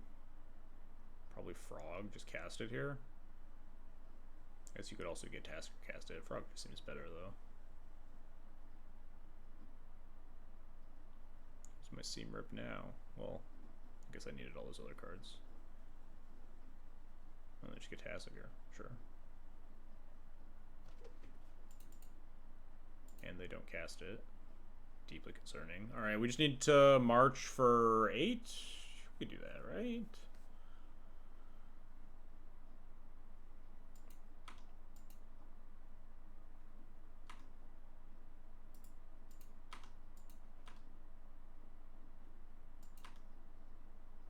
More draw steps.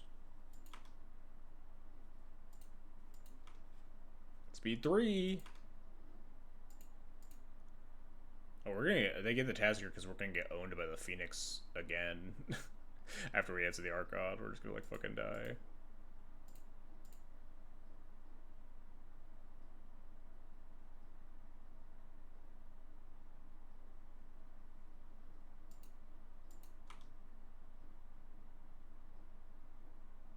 You gonna Bowmaster me? That was your draw? Alright.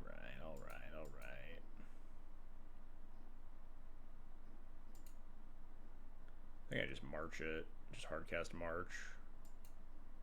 Wait, then I don't have any mana left. Because I had to attack with both my creatures. No, we're gonna get a guy here. We need to draw like exactly white card plus Solitude or...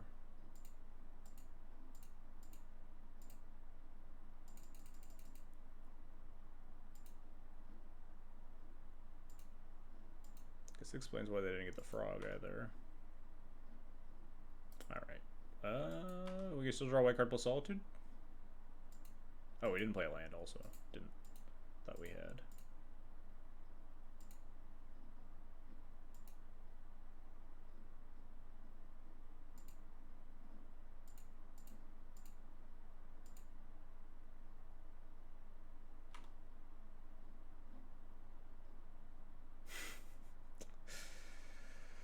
It's phased out.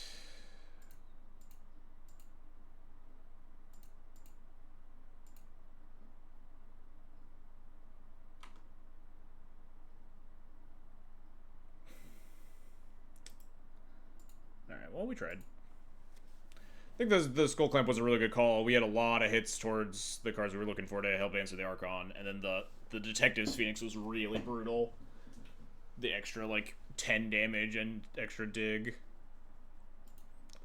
The Thoughts is what killed us, though. Like, we were on track to just have, like, turn 3, Sash. Do I keep this? Do I keep just a turn 1 Ghost Vacuum? No other possible options? No second land? So what did we see? We saw a lot of, like, fair-ish cards, right? Psychic Frogs, Tassigers. I don't think it's not, like, all in reanimated to the point where I can just snap keep Ghost Vacuum, especially when I have, like, the ability to tutor, on the play, tutor Lion Sash in the command zone. So I think I just want to ship this. God, this hand fucking sucks because I can't cast Cloud on turn 2. But it has, like, cloud stuff. I'm gonna keep this. Bottom Ravages. This was bottom March. It would have been insane on the draw. Can you stop that? And I guess in fairness to them, I also had the exact same 1-drop.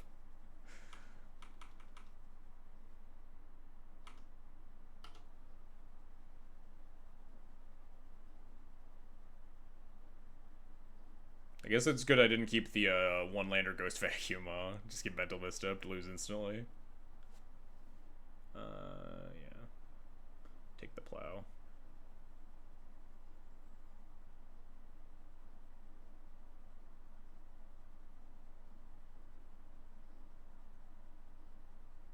What about him? The Geddon? Yeah, that tracks to me.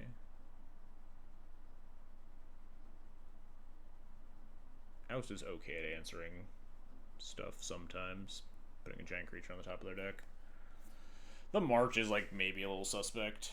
Yeah, seems like a pretty easy Plow.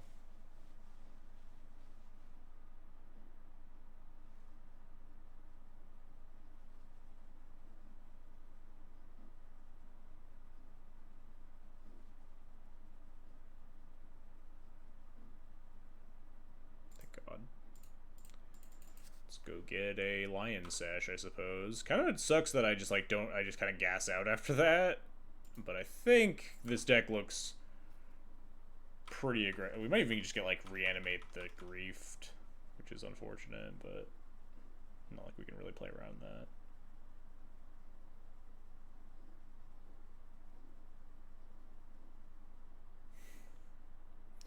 This doesn't exile Planeswalkers. Yeah, well. I mean, I guess at least the Sash can't ping it. Or it can't ping the Sash, whatever.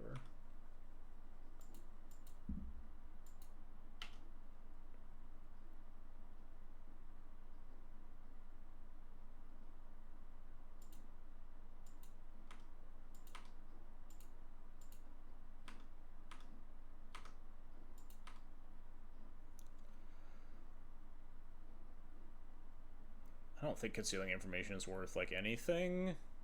If I draw, like, more white sources, I just want to be able to eat more things with Sash.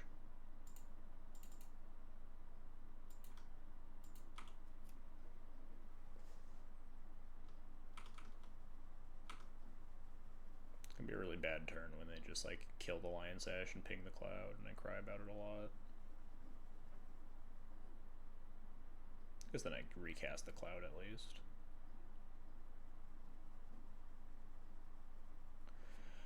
Would have been a really nice turn if I could just pitch the Oust and march the Renin 6. This thing can't exile Planeswalkers. White does a lot of, like, weirdly conditional removal. Like, fairly efficient stuff, but, like, this and Get Lost, like, weirdly just kind of miss a thing, right? Get Lost just doesn't hit artifacts for some reason, and this doesn't hit Planeswalkers. I guess there's always Prismatic Ending for us, for non-mono white decks, but Prismatic Ending's, like, not really a white card, if we're being real.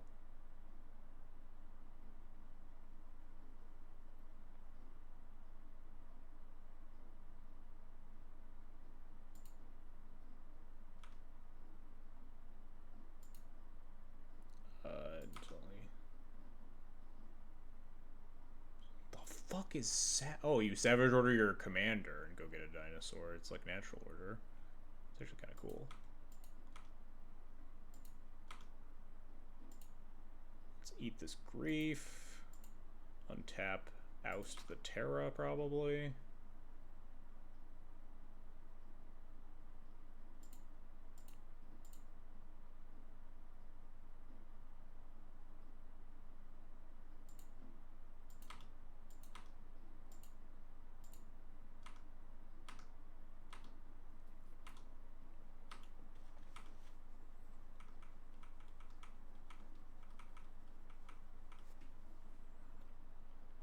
They milled a lot of non-graveyardy ways to cheat stuff into play, which seems really good for me.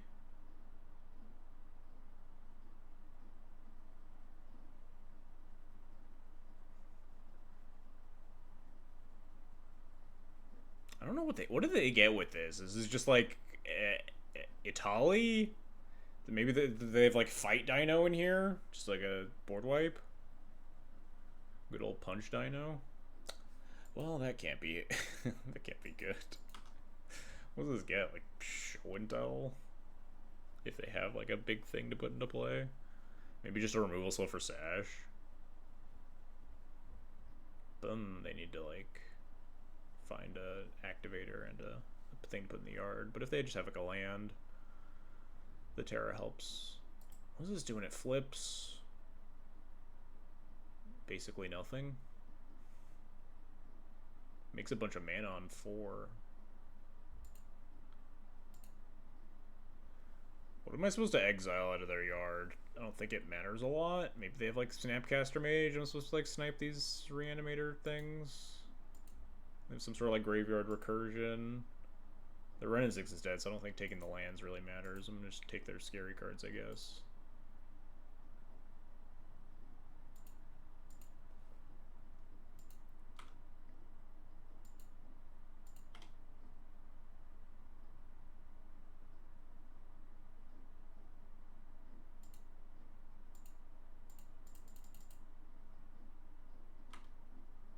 I think it's got to be Clamp here now. Do I play it out? Probably.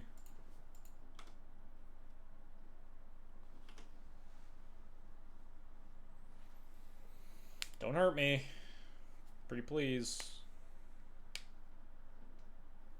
Okay, you can make a Troll of Khazad-dûm. That's not the end of the world.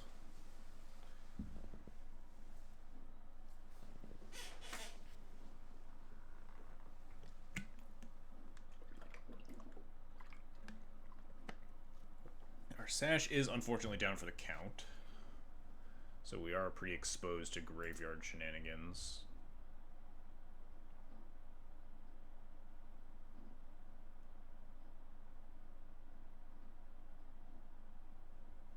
Alright, that's terrifying. Okay, just FOMO, not terrifying. Alright, that's pretty terrifying. Let's get Psychic Frog, I guess.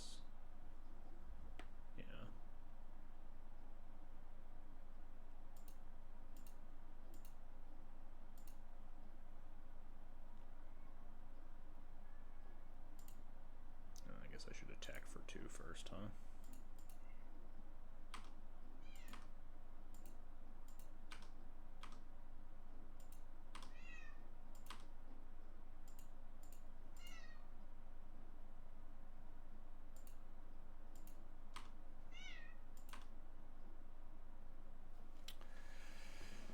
I don't think we can recruit her a piece of graveyard hate. We can recruit her a Solitude.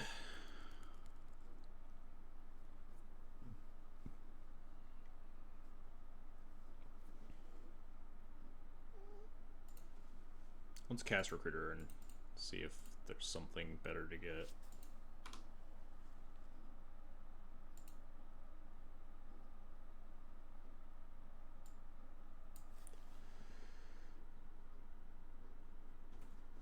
Not really. I think it is just Solitude. Question is, do I play Voice of Victory? Or if they, like, play Psychic Frog and sack the enchantment to give the Psychic Frog haste, how much do I care? Not a whole lot. I guess I could just clamp this, though. Can I go to 8 cards? Yeah, I'll play voice.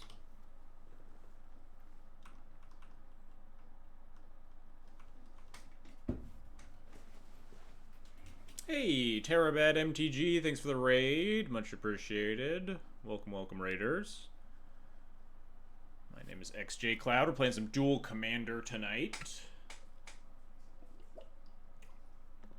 We're in for the long haul here. What's happening to me? That seems fairly bad. All things good. Wait, hang on. I don't gain hexproof. I always have to reread this. I don't gain hexproof with this, right? I can't counter the intuition. My life total can't change. Permanence I control. Gain hexproof indestructible. Not me. Okay, cool. Well, I guess this resolves then.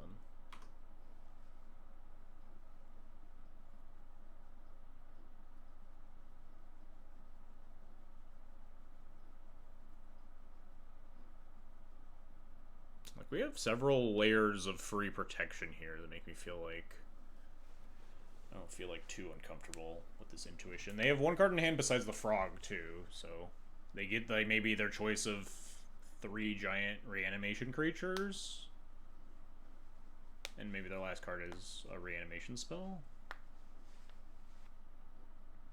I guess they get one of the 2 ones that I deem worse.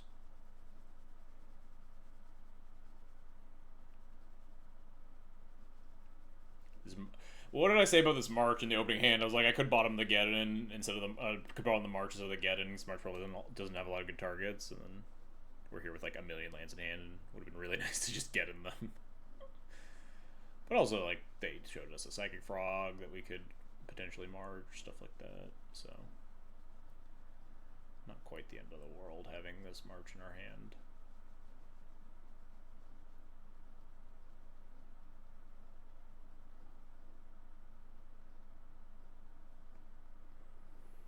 Opponent's probably having a lot of trouble figuring out what the play is here too, but they have a little bit more information than I do. I don't even know. Maybe they don't even get like 3 giant creatures. Maybe they just get like 3 value cards. It's just a really expensive bad demonic tutor though. You really want to get 3 cards that do effectively the same thing. Obviously, you can't get 3 of the literal same card in Duel Commander, but 3 reanimation spells, 3 giant creatures to target with a reanimation spell, stuff like that. 3 removal spells for Skull Clamp, maybe, but probably not. I think Skull Clamp's already done its damage.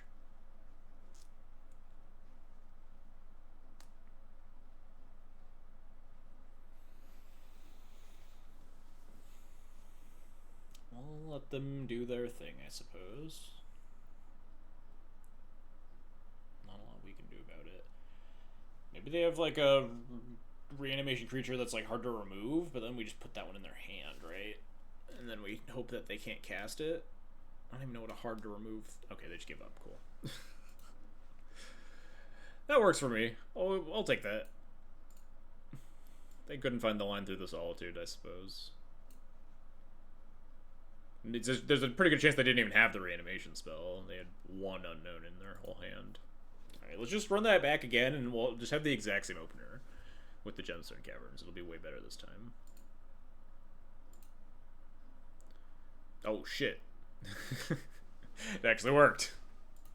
Saying it's not nearly as good as the other one with the Gemstone Caverns, but I'm not going to pass up turn 1 Cloud for turn 2 Sash, and then, like, if the Cloud gets countered by something, then we also just have Stoneforge to go get the Sash. The question is, what am I pitching? I think it's just the Seam Rip. We could pitch a land, but I think we just want to hit a bunch of land drops. And the Oust covers a lot of the bases that the Seam Rip does, and also we can Oust like a fatty that slips through the cracks.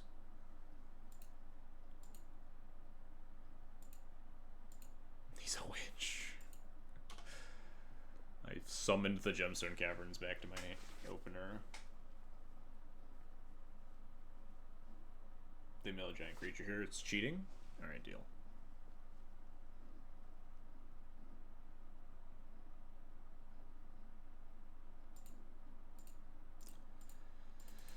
Sash time. It's kind of unfortunate. This deck probably runs enough removal spells that it's pretty easy to punish the Sash play, but the Sash play also feels pretty forced. It seems like they're pretty consistent about being able to make a giant creature turn 3 uninhibited. So we want to, like, put stuff in the pathway.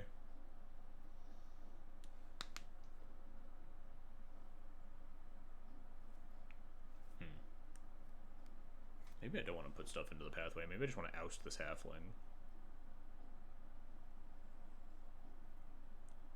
We could potentially, like, oust halfling and Stoneforge for Masterwork and try to set up a Sash like that.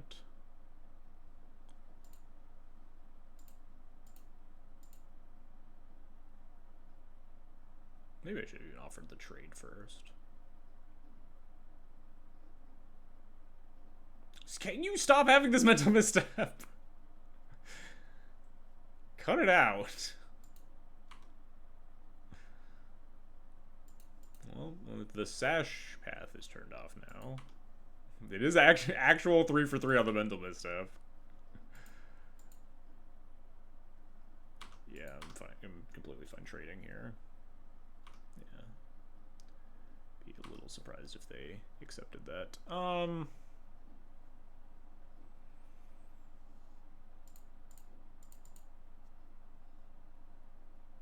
The problem is if they have instant speed removal, we play Sash, then we play the Masterwork, and then they kill the Sash response, things get bad. We don't have to Masterwork the Sash, notably, like, depending on what they do on their turn. I guess we could also Formal Wear. We could just get Formal Wear as, like, a slow way to rebuy the Sash, but, like, way more consistently useful. And then we also have the potential to give back the Sash at instant speed if the Stoneforge sticks around.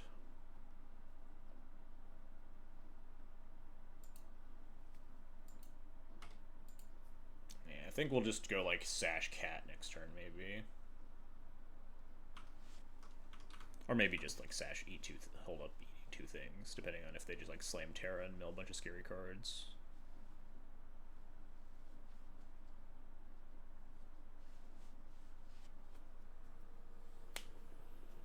What were they holding up that they just, like, paid 2 life? I guess maybe playing around a Mana Tithe. Just, like, worth the 2 life there. On the mental misstep. Kind of makes sense.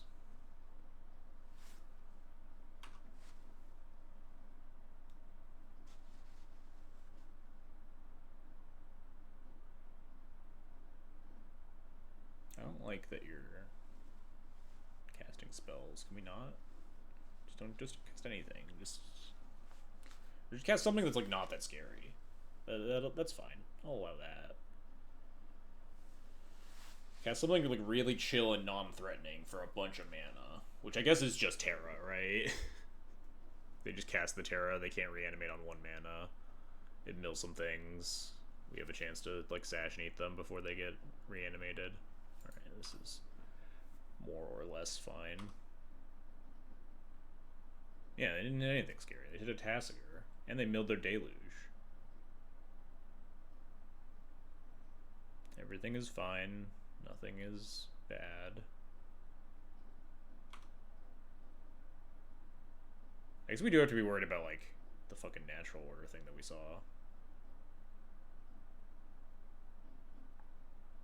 Not that we can do a lot with this hand to play around that.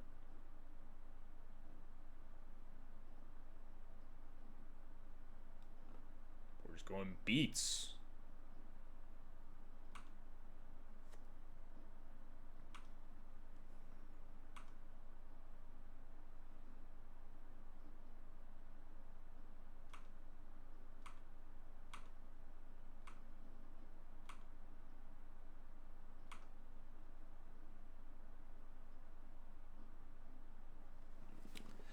It's a pretty solid beatdown card if we hit land 5.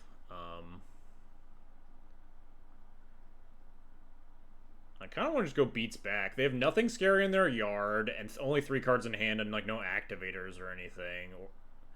So, like, I kind of just think that this is a racing scenario all of a sudden.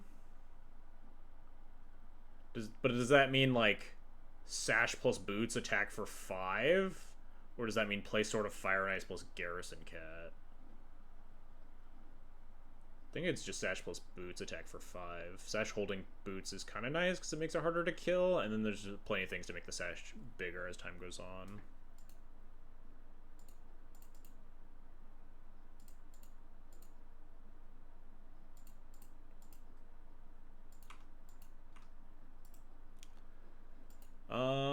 I'm gonna hold back the Stone Forge here, I think, because if I attack all, then this is 7, which is a 2-turn clock. Which seems like it could be important. Oh wait, I had the ability to just fucking put in Sword with the Stone Forge and just deal him 8 billion damage. God damn it.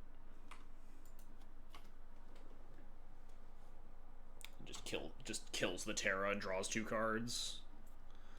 That was way better.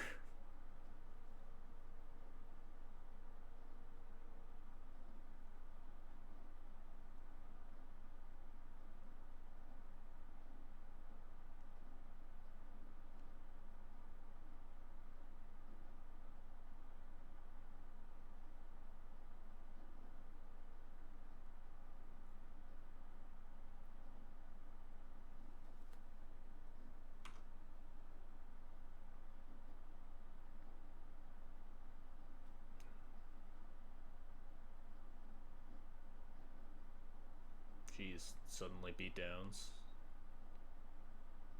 And now I can't get connect with the cloud because there's a bunch of things in the way. God, that was like the perfect opening to get to clear up the Terra. And not fucking die, huh?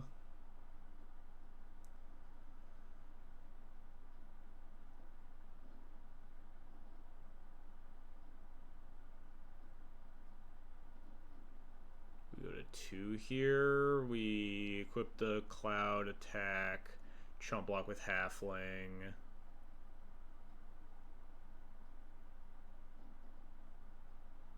We have 2 blockers to 2 attackers. The Terra puts us to 2 life. This does loot, but that's it.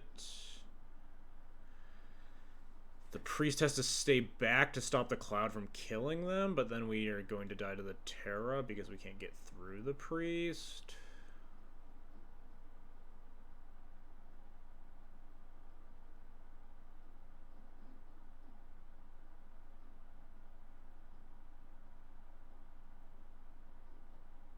Man, I fucking missed my window on this sort of Fire and Ice and got supremely punished.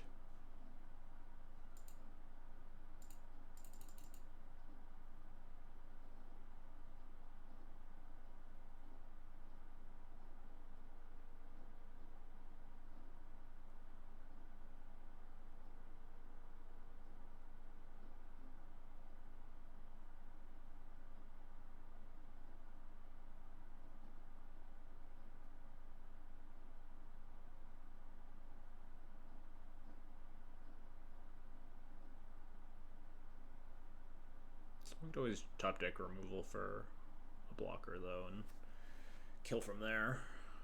Which is probably more or less the plan.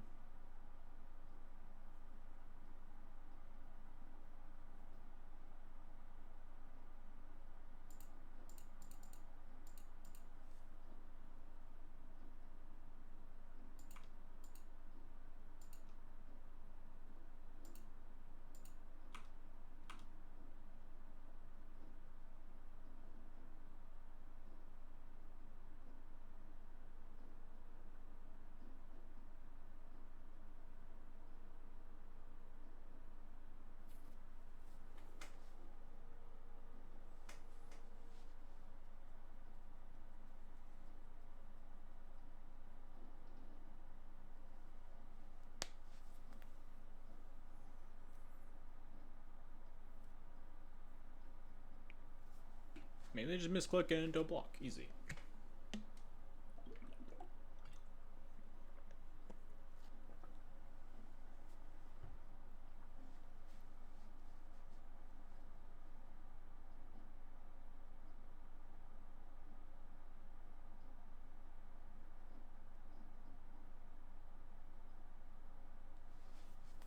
Interesting. Maybe they're valuing this as like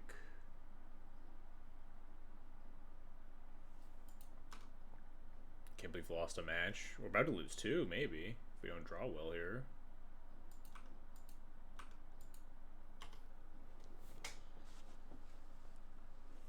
That's what happens when you play bad, though. I think we easily win this game if I just see the fucking Stoneforge Mystic on our battlefield. And just shoot the Terra down and draw two cards. I wasn't expecting, like, suddenly a bunch of, like, mid-range things. I guess Territorial Cavalry makes sense because it's just, like, you're a 5-color deck and this also is an enabler in that it attacks and lets you rummage.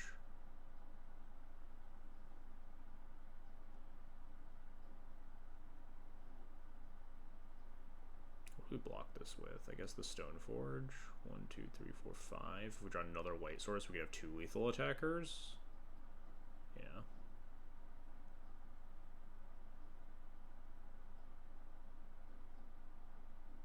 Oh dear. They short range is what I'm gonna cry.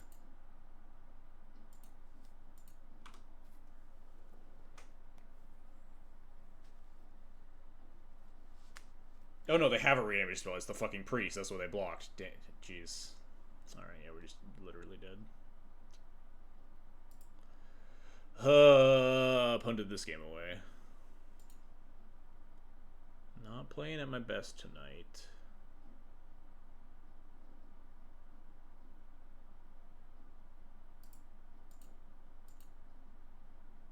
Are we getting there ever? Nah, Moto just doesn't want to let me know. That's fine.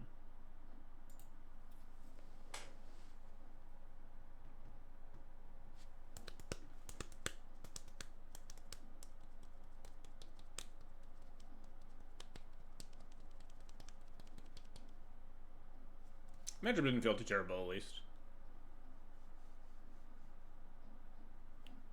Happy with how the matchup felt, despite my own misgivings about playing it. Like, we got by a couple of things in game 1. How did game 2 go? Pretty okay. I think just like pretty aggressively lion sashing is fine. We can kind of control most other things. I think I misevaluated like the seam rip a lot. Maybe the removal is just like a little bit better than I think.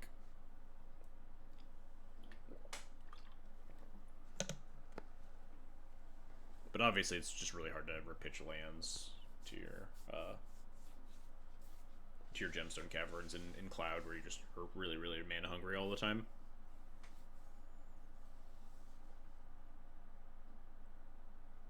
And the seam rip is more likely to be dead, even if it's not like impossible. It hits like Psychic Frog, we saw the Kavu, hits Ren in 6.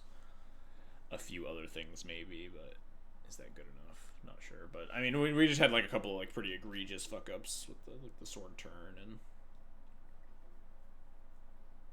I guess the game 1 wasn't a fuck up, it was getting our white source Thoughtseized. And then missing on like 8 draws towards like Archon Answer.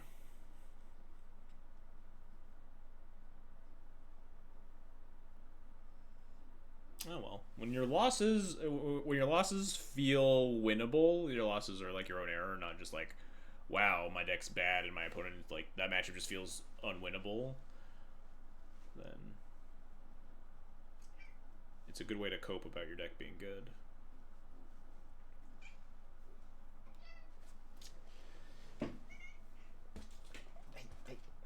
Eat it.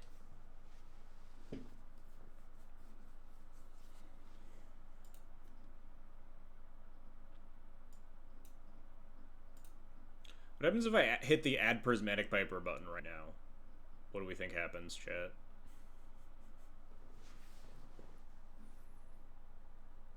I didn't even know that was a button. I assume this is like left over from like limited EDH. Like there's like an EDH draft format, right?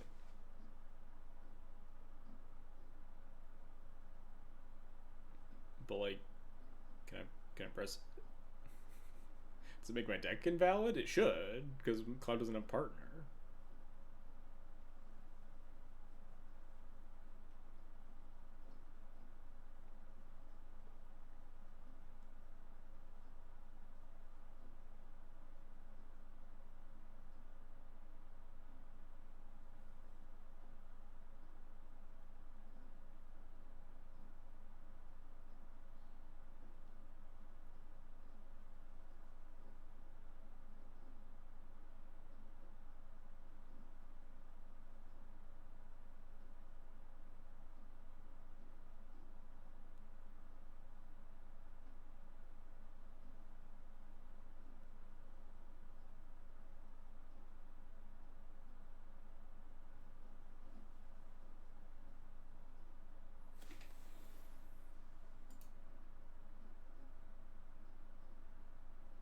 Wait, how do I undo this? Oh god. Oh god. Panic. Oh no. What have I done?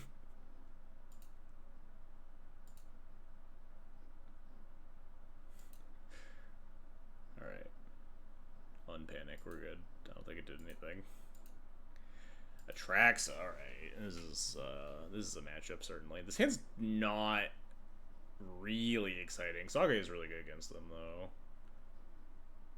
We can Enlighten Tutor for Winter or Moon, which is really good against them, except for our hand. Our hand also does not have a turn 1 besides casting Enlighten Tutor.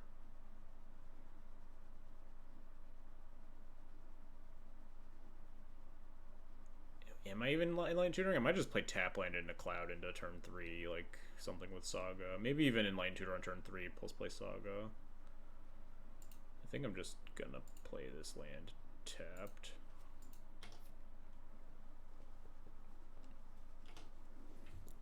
Because I don't really want to grab a Winter Moon unless I'm like really ahead on board.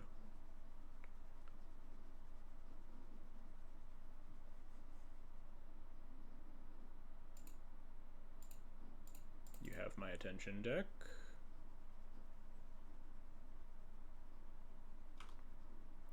What does this get? Just clamp? Probably. Clamp it up.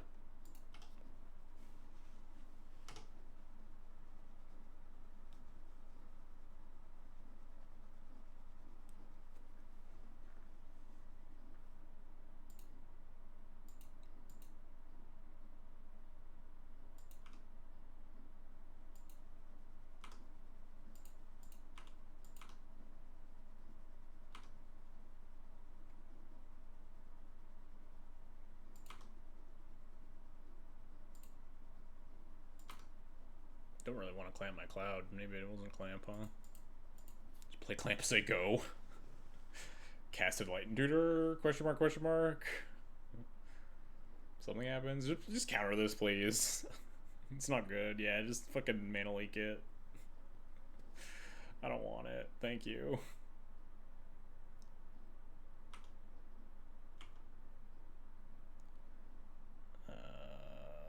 Again, like, I just genuinely don't know what I'm Enlightened Tutoring for.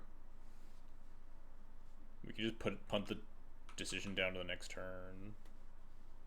I'd want, like, a 1-drop to cast on my Saga turn, but I don't know if just a 1-drop is better than a random card in my deck right now.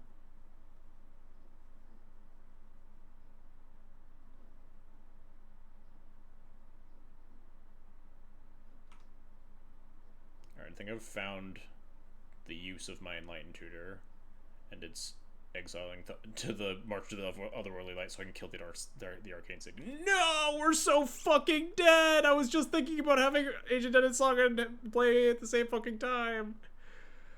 Well, that's pretty bad, huh?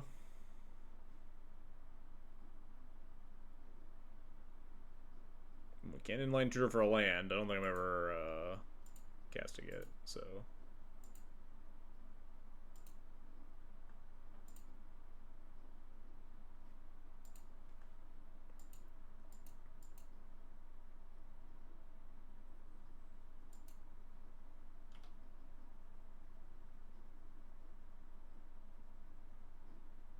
Oh, we got Ravages if we hit a land and they don't have a counter. Why not Flare Protect? Because I kind of forgot. I don't know what it is, but I need to fucking focus up. I'm playing out of my mind badly tonight. You're absolutely right. Could have just flared to protect my important permanents. Instead chose not to.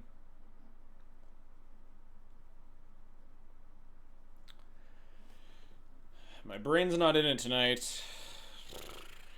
I don't know what it is. I don't feel like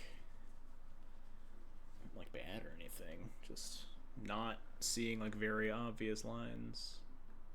That's nice.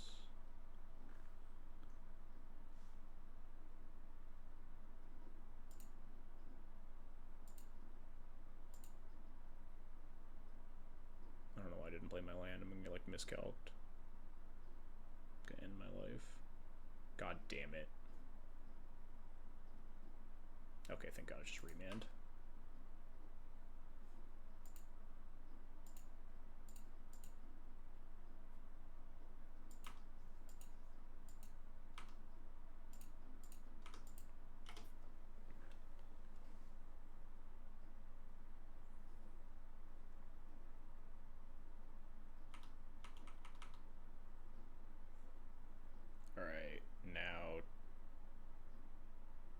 I mean, I'm just jamming Ravages.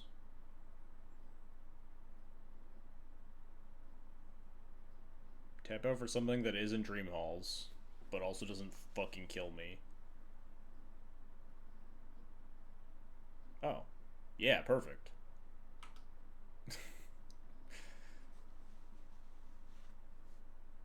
I guess this line comes in untapped, right? Does it come in tapped? No, this card's stupid. It comes in untapped. I think I just have to jam Flare plus Ravages, though.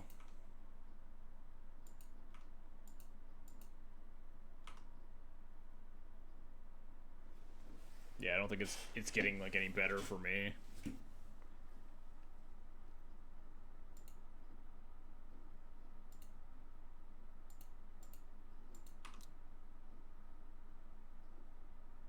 If they have another counterspell as one of their last 2 cards, then I guess we die.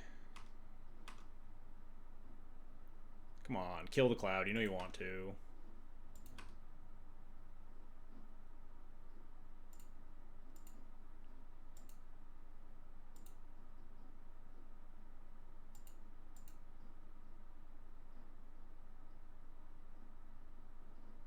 Counterspell the flare. You know you... Actually, I don't think I could beat that either.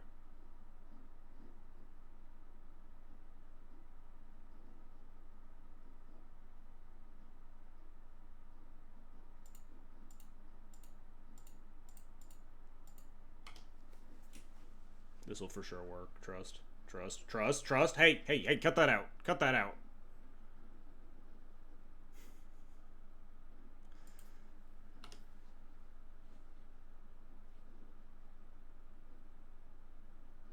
Yeah, we're dead. They're just gonna fetch, cast, not at cast Atraxa? Okay, sure. Maybe we draw a Disruptor Flute. No? Alright, that's fine. No idea why you wouldn't cast Atraxa here. Just really wanted to counter it. Really wanted to, like, just hardcast Subtlety on Cloud instead of winning the game.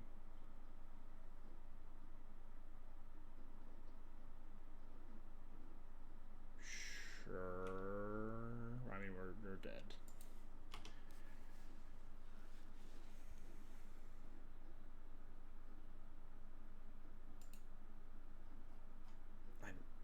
Whatever. Maybe they just forget about Atraxa and then we get to get in them.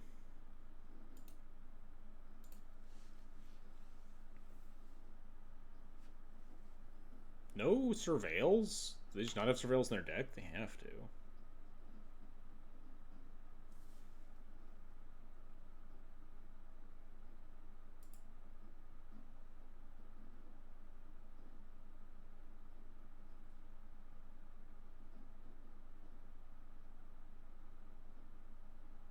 There it is.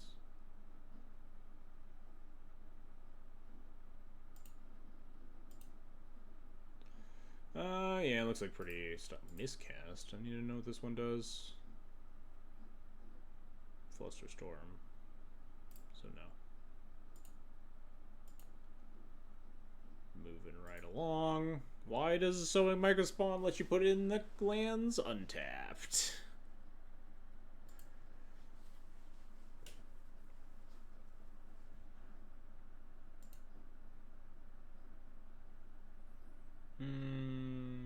This hand is fine. Sentinel's nice.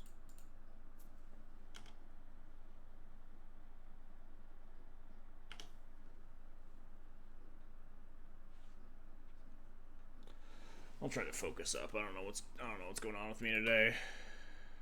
Try to not miss like really obvious things. We've made like a pretty significant punt each of our losses so far. I usually don't play quite that bad. You got a 1-mana counter? There are plenty. Nope, alright. I'll get Clamp, I think. Could just get, like, hand pressure them with my stuff on board. I don't usually like getting hand versus the interactive decks, though. Skull Lamp's just, like, really busted. We don't have to cast it that early. Because we have other things to do with our mana this game. We're just going to leave the threat of Skull Clamp. They do have surveil lands.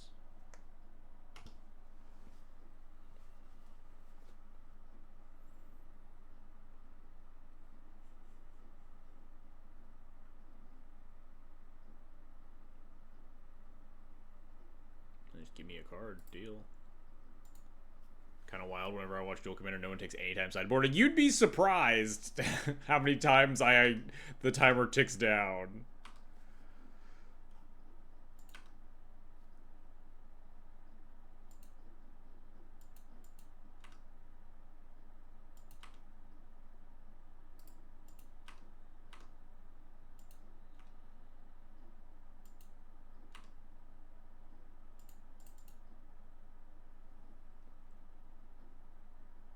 I just want to play out the clamp here, honestly. Pretty easy use of my mana. We have the flare to protect it this time because I'm not an idiot. Although I should have sequenced that a little bit differently to play around a misstep. Or not misstep, but like a mana tithe.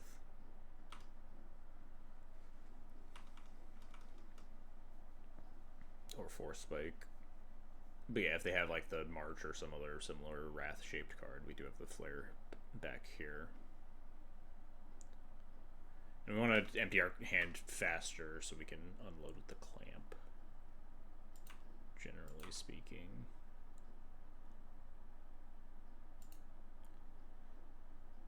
I'm going to lead with Bodyguard. I might even just move the Glimmerlands over the Cloud if this Bodyguard resolves.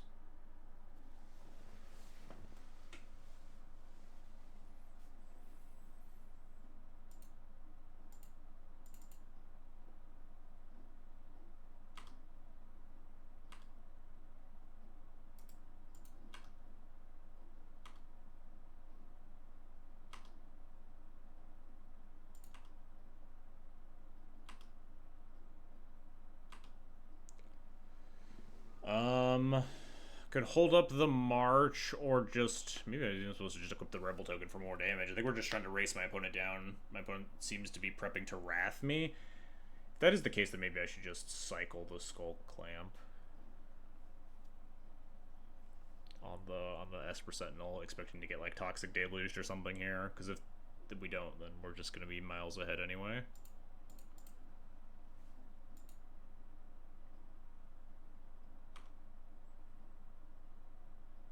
Dig like a little bit deeper, trying to find... Those are some good cards. What am I discarding? The Razorgrass Ambush? Yeah, probably.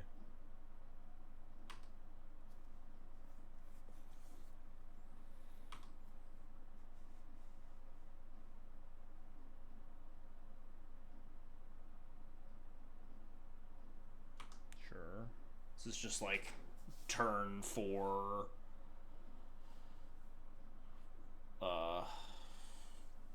turn 4 fucking Dream Halls me game? Is that why they're not doing anything?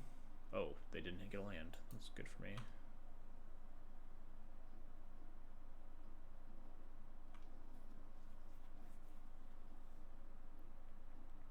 I guess we're still not threatening lethal though. I guess we technically are with the Sword of Fire and Ice. But assuredly they'll have something.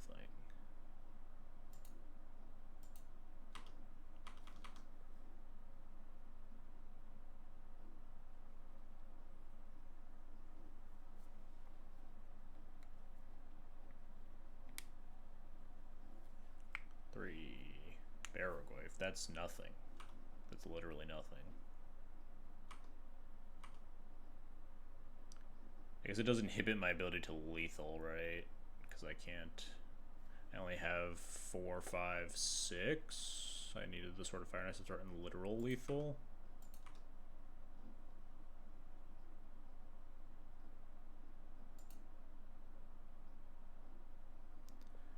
That should be okay. Am I okay? Yeah, I'm okay even if that happens.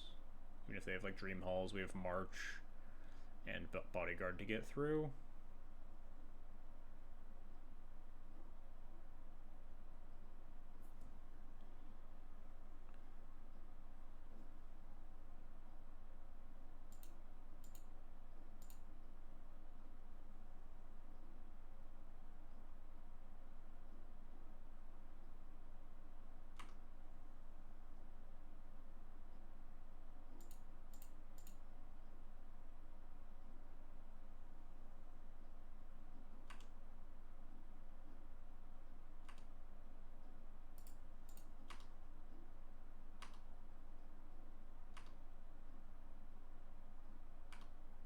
shouldn't play my land. I could tech edge them.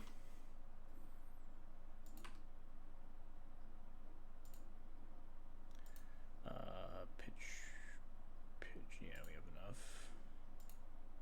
Play this so I have a creature in play post potential wrath.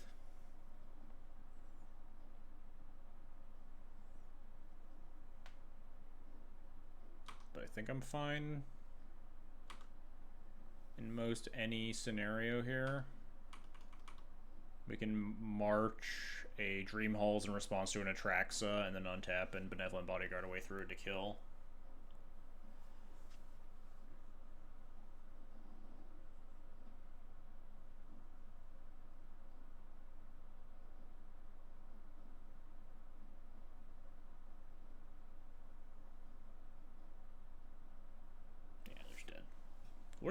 What did they keep? I guess it had to be like a Dream Halls and then they missed.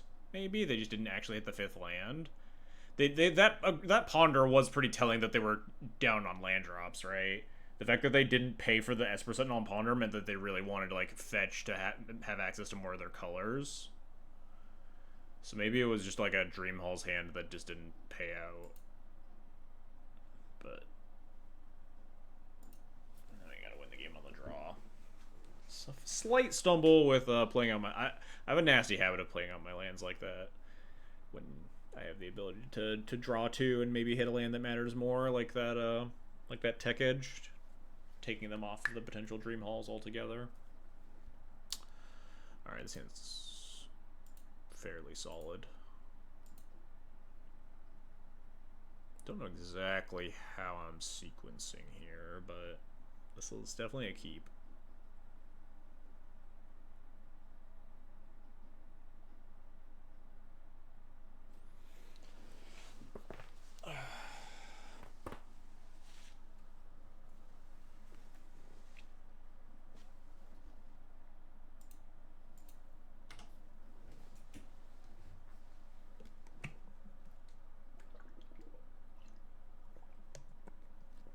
Like, I want to play the Mom as soon as possible, but we also then don't have access to, like, drum mana.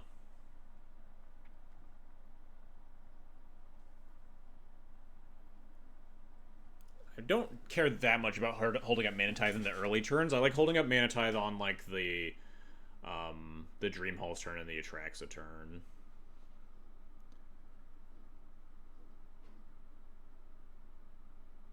It's still all just a little awkward. I mean, I guess we could, like, inadvertently hold up the Mana Tithe on turn 2, like Nesting Bot, Springleaf Drum.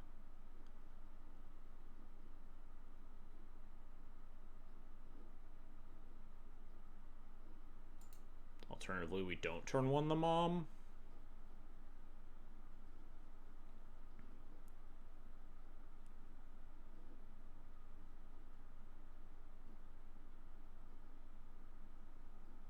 Like potentially protect the Mom with the Mana Tithe at some point. Turn 1 drum, turn 2 land, bot Mom. Then we're still just like kind of floating that mana with the Mana Tithe that I'm not super interested in holding up. I think we just jam Mother of Ruins.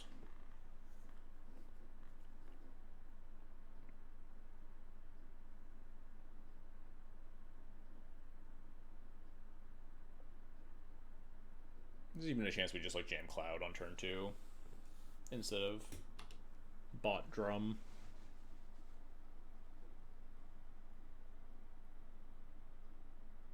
Depends a little bit. If my opponent just like leaves up counterspell mana, we probably do the whole bot drum thing. But if they like tap out to kill the Mom, we just slam Cloud to go get Clamp for the bot. Try to hit some land drops, find some disruption. Pending? No, alright. Hand of Vecna 2 makes me kind of just want to play to the board a little bit. Just like make some 5/5 nesting bots or whatever.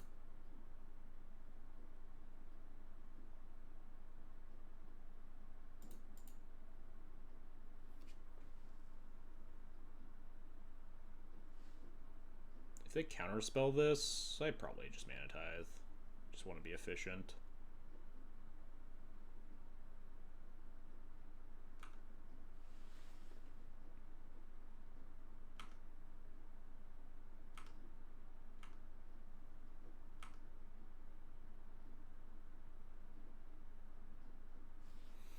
don't think I want to mana tithe the sleight of hand at instant speed. I think they probably have a counter spell and they just didn't deem either of those counter spellable enough. So this mana tithe might be able to exchange more profitably. Well, or it might, maybe it doesn't. Their hand sounds terrible. Yeah. I mean, they did mulligan, right? They kept like a weird, like, kind of awkward start. Maybe they're just trying to hit land drops. Yeah, alright. Yeah, now it does seem like they do have this counter spell.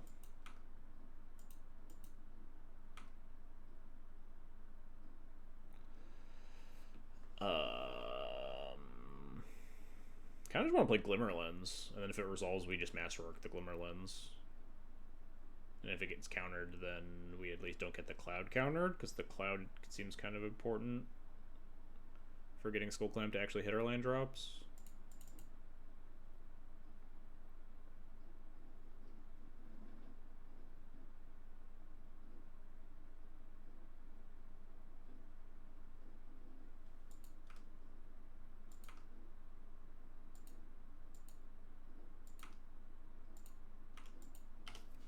Go, Nesting Bot. You'll be a Savannah Lions yet. We gotta start your engine. The engines have started. We're ready. Well, in 2 turns. Don't worry.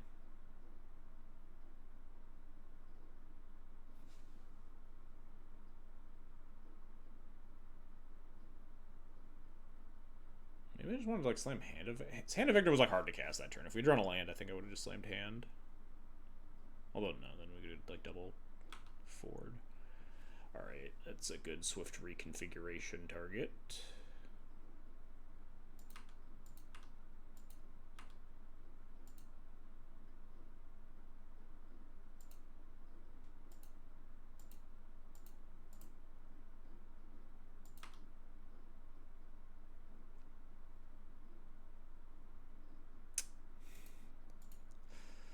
Not in these land drops.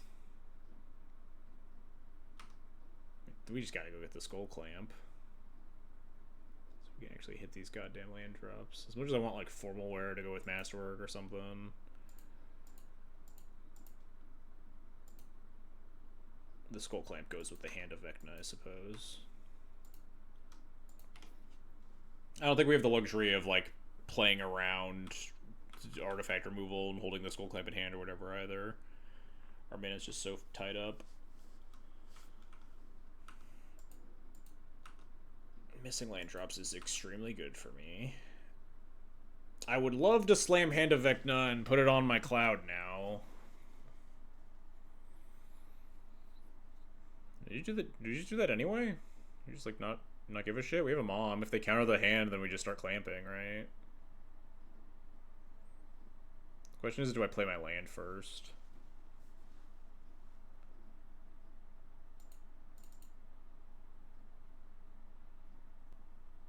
You can start by clamping the bot.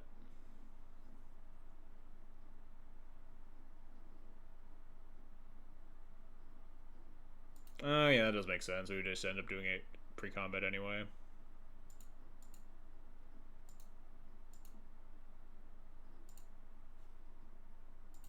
Because it'd be plus damage.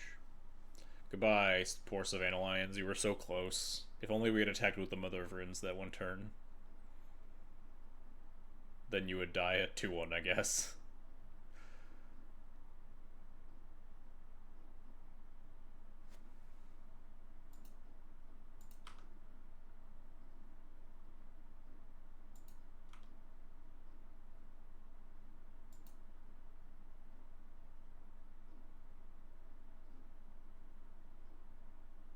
Could also just attack. Just not play the hand yet. They missed land drops. If they're not doing anything with their mana, we need to like cast Cathar Commando. I think that's also kind of fine. We just go to combat here.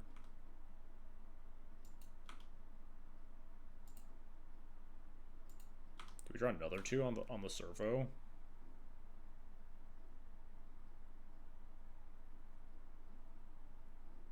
Leyline Binding the Skull Clamp.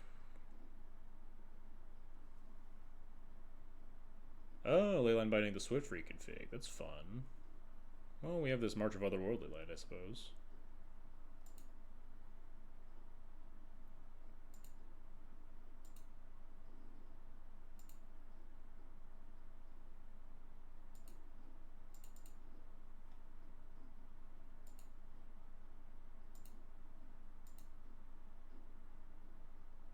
Oh, can Cathar come into the Leyline? Oh, that would have been smart too, man.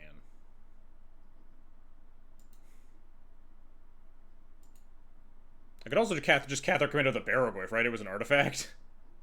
Just blow it up forever. Costs 1 more mana. I guess I get to clamp this way, but...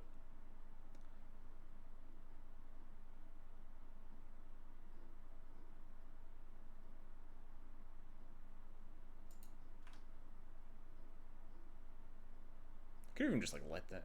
whatever. I think we're pretty ahead here. This is kind of a little bit of garbage time. Like, I kind of want to just clamp Cloud, too. Just go up to 7 cards in hand. The Hand of Vecna will just kill them eventually. The Hand of Vecna will just kill them, like, next turn, though, potentially. If I just clamp the other thing.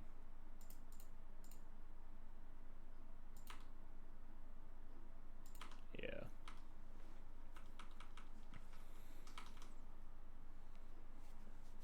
I'm up enough material that I don't feel that bad about that particular flaw. It wasn't like an egregious misuse of resources.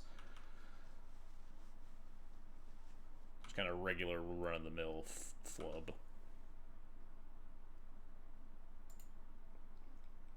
Alright, so we get around a lot of the counter spells here now at 5 mana. And if we don't, we just like clamp the Garrison Cat.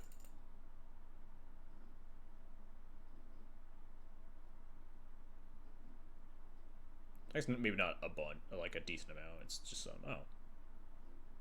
Yeah, that's fine.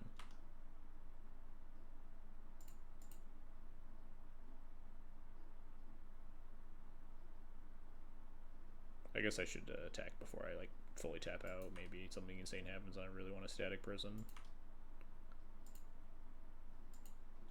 Yeah, I don't really see a world that we're losing this game, if I'm being honest.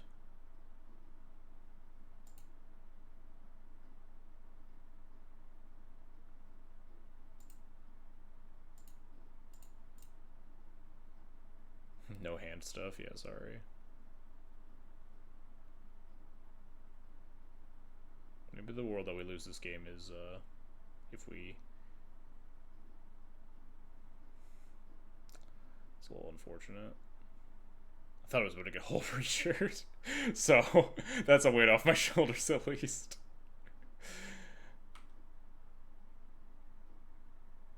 This is pretty funny, yeah.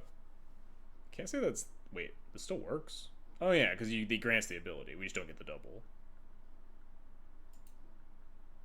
Right? Oh no, it's an ability of the Skull Clamp itself. It doesn't grant the ability, yeah. So we still draw 2. But we don't draw 4. I think I should have clamped the cat and just instantly lose the game if we get Hull Breacher. It would have been kind of funny. It'd be a little bit better if we were not drawing 700 mana sources, but I guess we can't really complain. We're miles ahead of the opponent.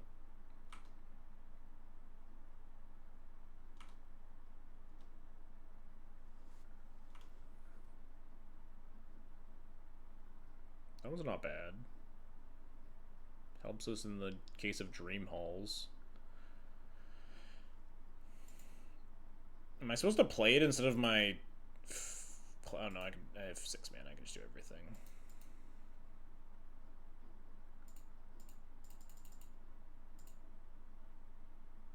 I want to see a world where you would get Cloud 2 or more toughness and you equip 2 Skull Clamps onto him. I've had that similar situations come up before. I think he didn't have exactly 2 toughness though. He was like holding a sword or something, and I could put 2 Skull Clamps. It can happen when if you bestow the one Doom Traveler Indebted Spirit onto him, and then you get two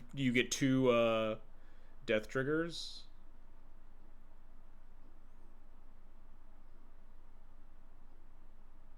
I guess I just want to kill them, huh?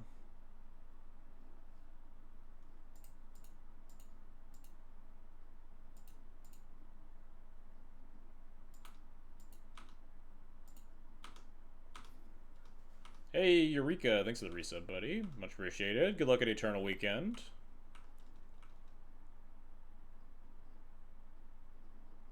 Just slam jam Dream Halls? No. What?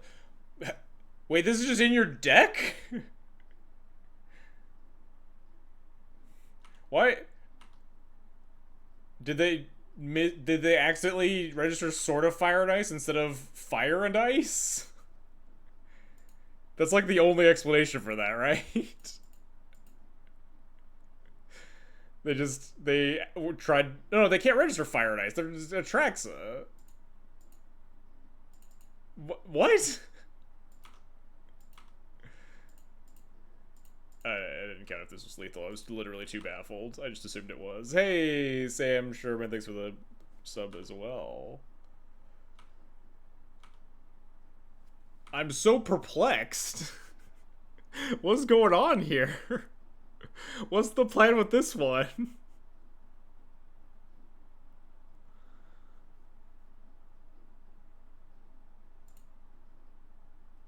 Alright, I guess we take it. Oh no, I did break the deck when I added the prismatic Piper for fun. Hang on. How do I fix it? Oh god, what have I done?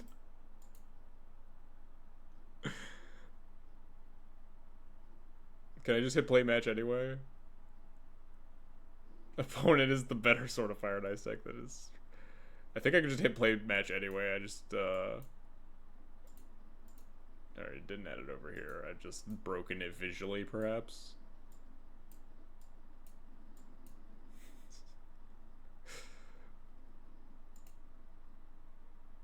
No! How did I do this? I don't want to save and continue. This isn't my deck. It's not legal in this format. Oh no. Chat, why did you let me hit the add prismatic Piper button? Log off and back on. Does that get the prismatic Piper out of my deck? Hard close MTGO. It's as good a suggestion as any, quite honestly. Let's run the giveaway real quick while I'm doing this. Let's do some play point giveaway. Add another prismatic Piper. Maybe they'll cancel each other out.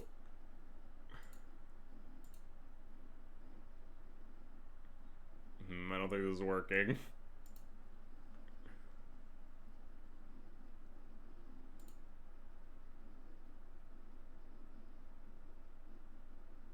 Log off and then back up. Thanks.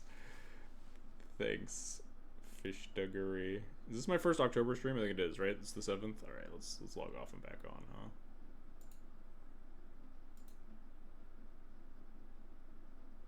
Wait, hang on. Continue without saving. Does this also fix it if I just close the league and then go back into the league?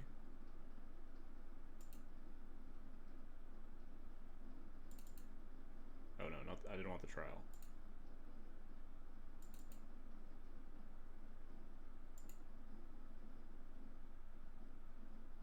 Okay, we're back.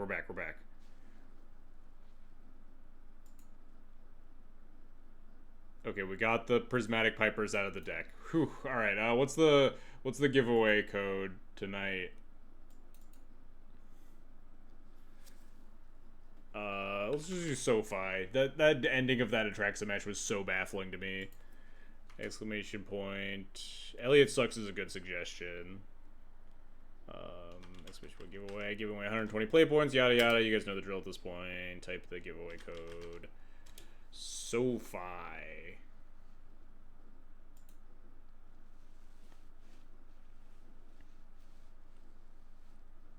I'm here again requesting paper digital credits for any progress XJ. I have successfully maybe gotten Eternal Weekend to support Duel Commander next year because they fucked up real bad this year. I guess you probably weren't online during that whole saga, but I can fill you in on that later if you're that curious. But it was kind of a disaster that has since been resolved. Okay, recalibrating. What's happening here? When it deals damage to me, it brings back small creatures. And it just always it has flying basically and just mills itself. Do you think it's really going to get 100 plus dual commander players? Probably not. I imagine, I would hope at least, that they would get, like, Magic Con sized events, at the very least. Like the 64 person dual commander cups. That's what I would hope for. It'd be nice if we could get 100 plus dual commander players, but I think that's very hard to do in the States. What am I doing? What are they doing? Mardu. Stands okay. The one at Atlanta had 48. Oh, I see. I think Vegas had 64. Vegas would just be bigger. So that does make sense. That it didn't hit like the 64 cap. So let them do their thing. I'm not sure if the average Magic Con attendee is more or less likely to play dual commander than the average Eternal Weekend attendee. I guess it would be less, but obviously Magic Cons are just going to be way bigger than Eternal Weekend. What's happening? Little Creature Reanimator, it feels like. Kind of an Alesha style. We might want Jite, but we can always turn 3 Cigarze Jite if we want. So I think I'm going to lead Indebted Spirit, so we have Flare of Fortitude up. What are my thoughts on the dual commander drama? I'm trying to, like, not really think about it that much. I think it's really rough for the rules committee, but to the average player, I think it will be largely unimpactful. Just kind of like some weirdness happening. Just comes with the territory of community-run formats on occasion. It's a weird population comparison. Yeah, the average MagicCon attendee is not really there for Magic events, but like everyone that's there, pretty much everyone that's there at Eternal Weekend is there to play Magic, right? Thoughtseize? I guess. Cue me reading Flare of Fortitude for like the 85th time, trying to figure out if it protects my face from being Thoughtseized, which it never does, no matter how many times I look at it. It's not that one spell that Hammer played. Rip. What's the black and red one? It's like prevents damage from black and red sources, yada yada yada, something.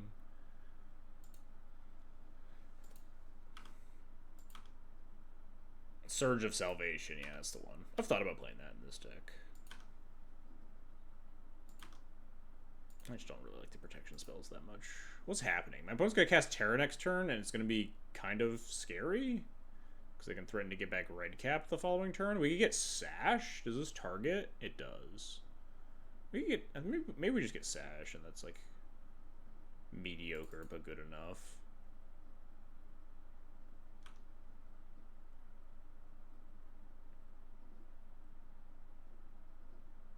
Late night stream. It's like this is like the same time I usually stream, is it not?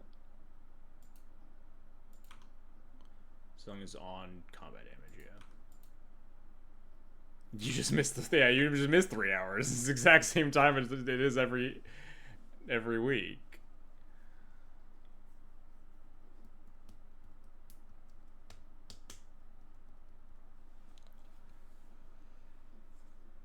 I suppose I could have just like Egancho'd the Terra too, huh?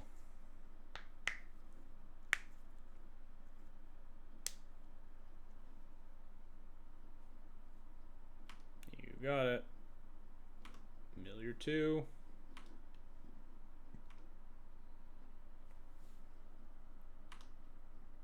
Not getting Clamp makes you a coward. That's valid. That's understandable. We just drew the Plow. Man, Eureka's so right. If we just had Clamp, we just get to plow the Terra and then just have a Clamp. So much nicer. Kind of want to not even plow the Terra, though, because I think the Terra is kind of neutered by the Sash.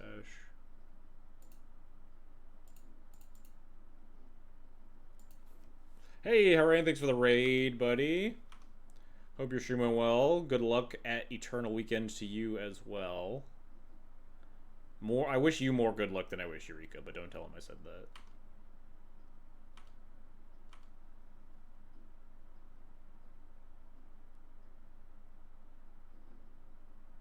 Solitude, huh? What's the single scariest thing that could possibly Terra? There's like a 2/4 That like steals your lands as cumulative, steals your opponent's land as Herald of Leshrac or something. That's gotta be up there, right?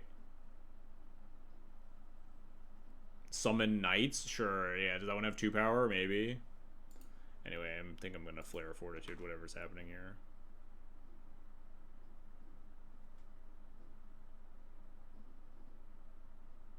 It's a 3/3. Oh, well, whatever. It's get backable with Terra.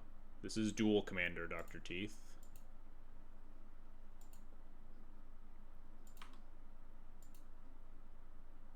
Solitude is a pretty solid Terra target. That makes sense, yeah. Herald over Leshrac is a base card. Herald over Leshrac rules.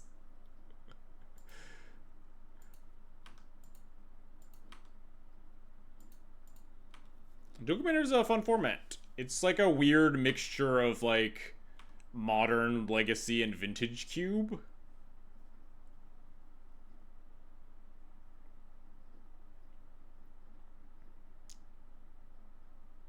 Yeah, it is very similar to Canlander, is a better way of describing it, but not everyone immediately can rip Canlander off the brain. Alright, this is fine. We can beat that pretty easily.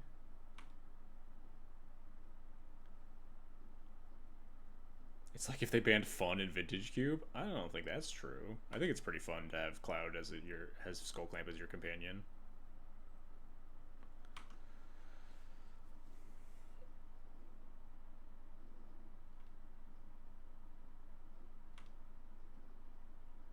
There's that damn Pyrogoyf. At least you can't get this one back. They would be a fool to attack here. Does this work? It's a wizard, and it is. Guess we just trading initiative then. I'll probably just plow the Dungeoneer. It's Canlander over your deck as personality. I respect that.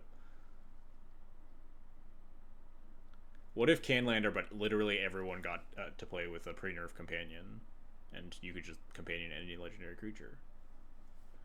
They kept the mom on top. Neat.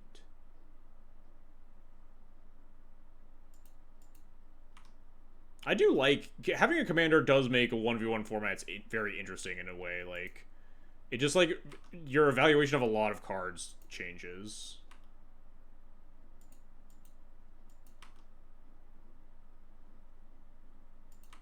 You need to play so much weird bullshit just because it's enabled more by your commander versus like decks that have to play like generically good slop.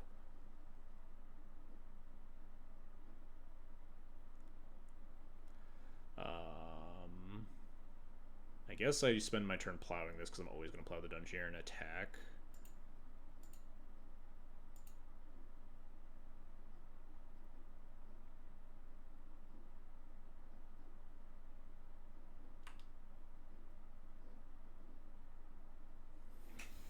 Damn, that would be a good one to get into play here a little bit easier.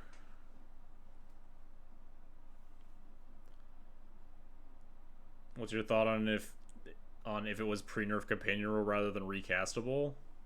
What do you mean? Like if Duel Commander just said you could cast your commander exactly once? Huh? I'd have to. That's interesting to think about. I'm not sure how to evaluate that.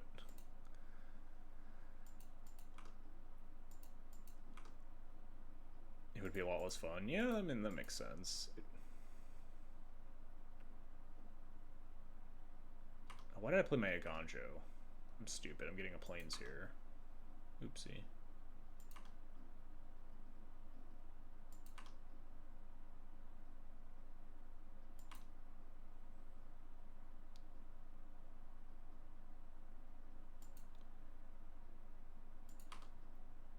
I think I want to just Jolted Awake the Indebted Spirit, honestly. Maybe I just hold up all of my mana instead of doing any of that, just to like be sure that this Terra can't bring a thing back if they kill my Lion Sash. They have 3 cards in, they're drawing a Mom. We're gonna be able to get Sash going. I don't really want the Indebted Spirit. Yeah,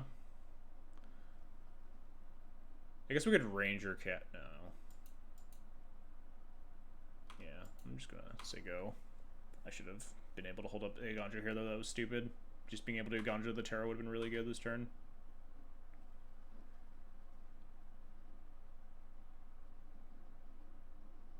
Douthie, Voidwalker, sure.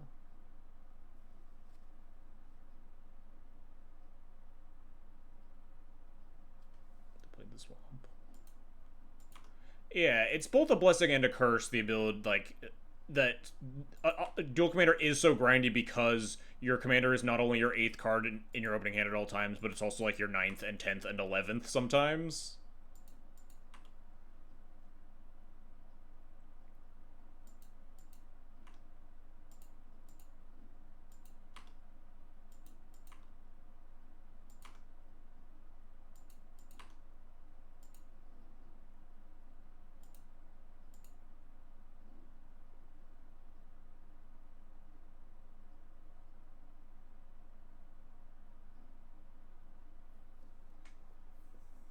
It is also interesting, though, that, like, the recastability does push proactive game plans, but at the same time, there are a lot of, like, very good reactive, or, like, decks that don't focus on utilizing commanders as the infinite card advantage.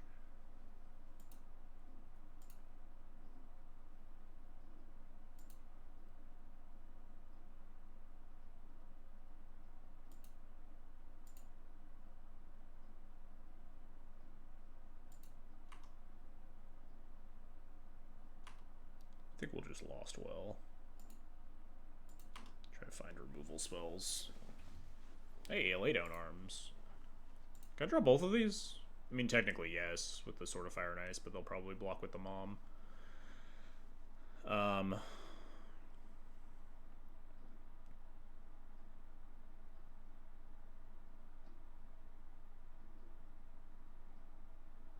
Hey, Always Home, thanks for the resub. The games are pretty good tonight.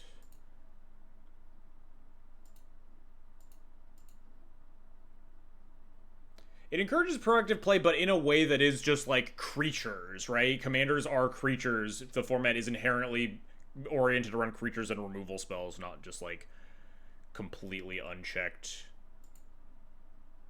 bullshit necessarily, you know what I mean?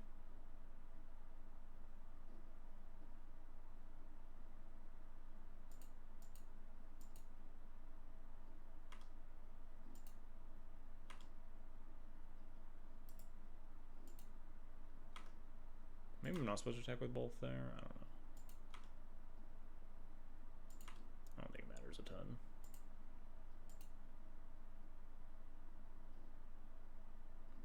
Yeah, I think I'm just gonna lay down arms to the Terra. I don't think I even care about the Smeller Ruins. Maybe I'm supposed to lay down on the Smeller Ruins, I don't know. Chat's just been really distracting by having an interesting conversation I want to engage in.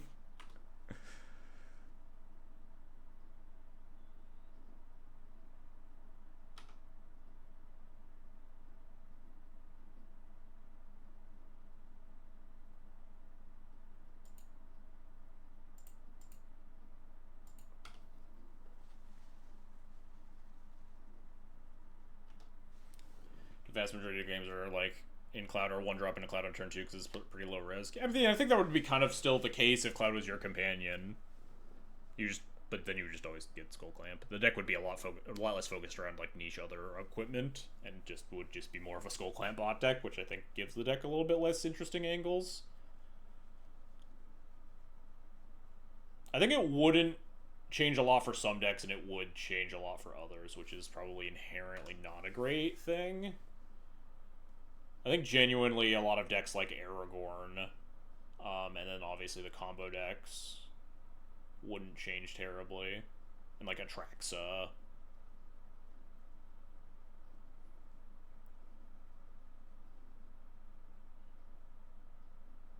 This is bad for me. I don't actually know. I think we're like still pretty ahead. Not fully sure. Oh, are they dead?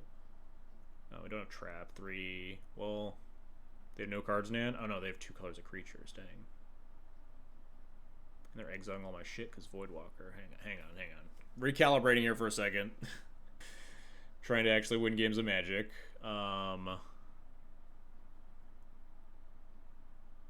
Force the block here. Hit them 8.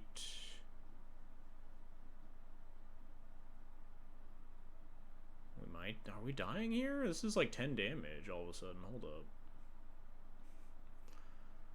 I need to, like, think about this.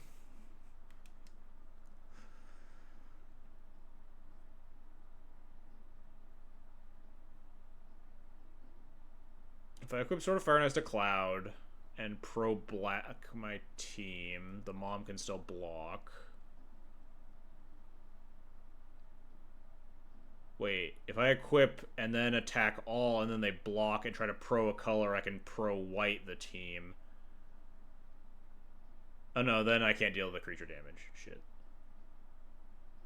If I pro-white everything right now, then the mom can't target their Bowmaster, and then we get to hit them with Cloud? No, then this just blocks. It's not combat damage. God. I just need to make sure that I don't, like, die to an extra 3 points of damage somewhere. They have no cards in hand, so it seems extremely unlikely, but not impossible.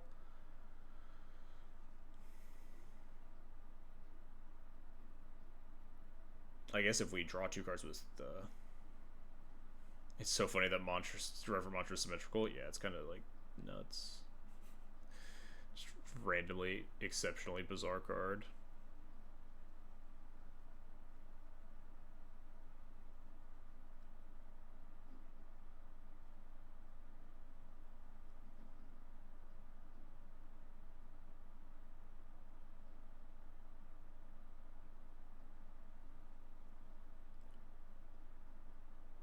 What happens if I just sword attack all? They block with a thing and then chump block one, and then...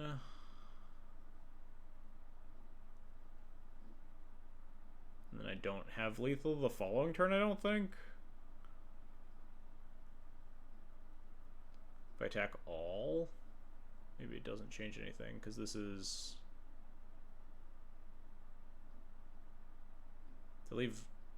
They need everything alive. And they have to block at least one thing, and then... God. They'll probably chump everything. Chump everything seems like kind of crazy to me, but not unheard of.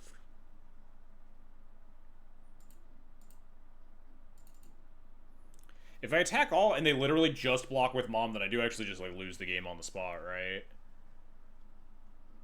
I guess no, because I could Jolted Awake the Indebted Spirit to block. Technically, they have... we could go to 8, and then they have exactly 8, and they attack me. I don't want to think. I'm tired. This league is, like, not very well played, all things considered.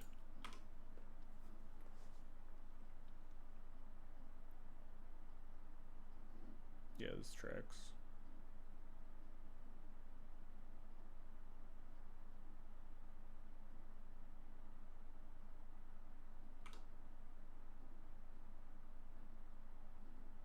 And if I go to pro white, they'll just still bounce. If they draw a bolt or a fucking flage or some shit, then I guess we die, but that's my life, huh? I think we might just honestly arena the Smother of Runes so we can have better lethals next turn. Again, this is only 10, 11, 12 damage.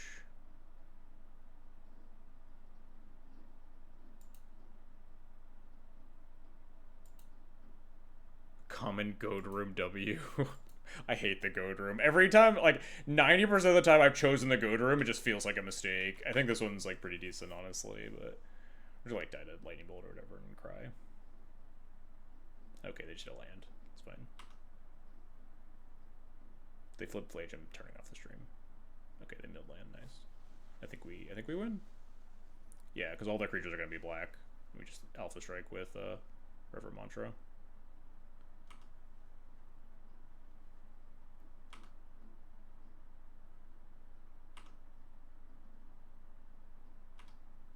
That Arena Glory could have been scary. Yeah, this is just GG.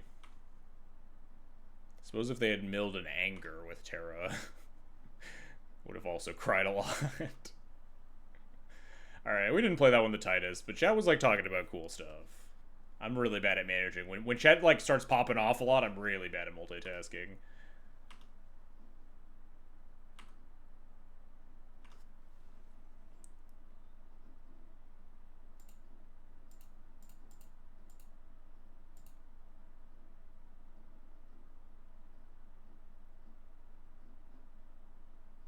You're dead. We did it. You had a realization? What's up? What's up, Harain? Also, we just still running the SoFi Playpoint giveaway. Still going. I'm the bad guy in this format? I'm playing the mono white shitters deck. How am I the bad guy? People are out here casting fucking Aragorn and Deadpool in this format? Let's see it. We do have white source. Only one. Surely we won't get thought seized. No one casts Deadpool. True. Full disclosure, something that I love to share on every stream that I get to talk about it. They need to just... I think any card that is unprintable on MTGO that is at all playable in competitive formats should just be just banned from...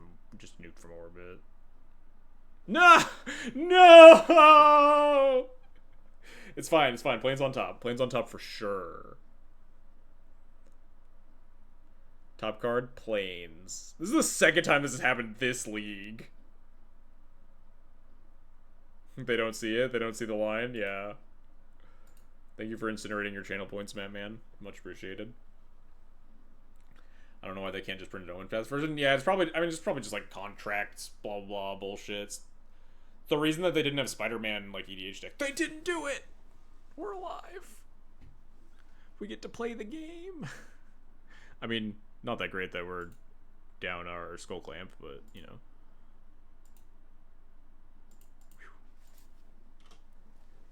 I got my one-land Witch Enchanter Keep grief scammed last week of grief legality and won. You'll be fine.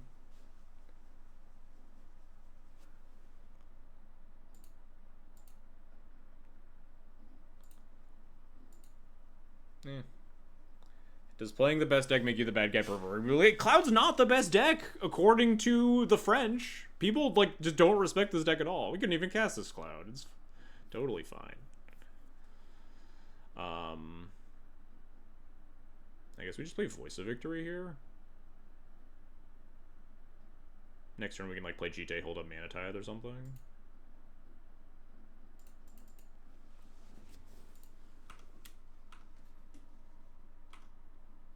Cloud is the 5th most played deck in the format, apparently. According to, stats drawn up by the rules committee. Clipping you saying Cloud is not the best deck at blackmailing me. Cloud is the best deck. If you ask me for my personal opinion. Arena Glory is a pretty fucking scary one. Maybe I should... Yeah, I don't really think I'm allowed to hold up the Mana Tithe for the Terra turn, especially because they know about it. It just, time walks me. Has the coup been resolved yet? I'm sure they're working on it. Control Z, float white. Nope. There we go. Black. Terra.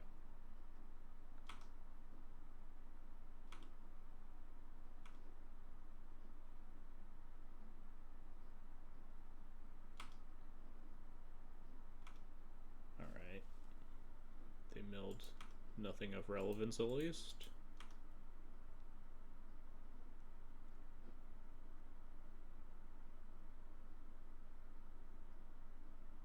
A Bitcoin situation, Dual Commander and Dual Commander Cash.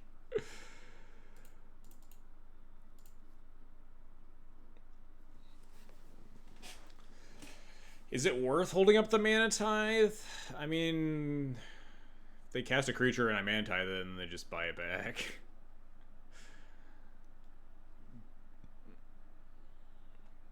I think I like having multiple layers of protecting my guys, trying to get my GTA online very slowly.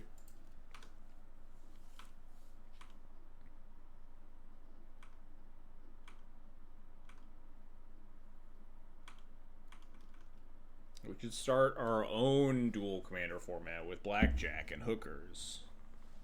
That joke is probably like less PC than it was in Futurama back then, huh?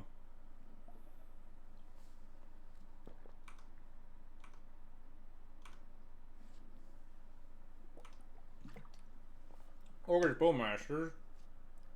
It's fucking cheating as hell. People still like blackjack and hookers. I mean, I guess that's fair.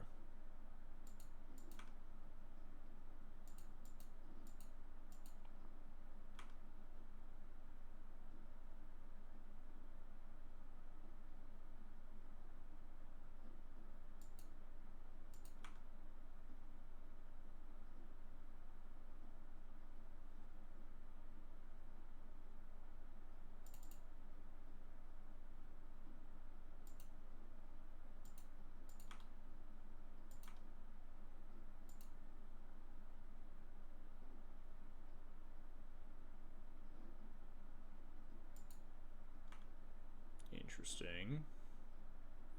Protect the Bowmasters. Makes sense.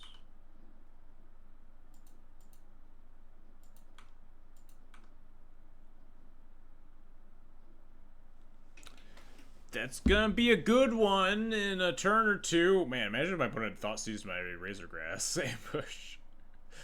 This would be a real ugly game.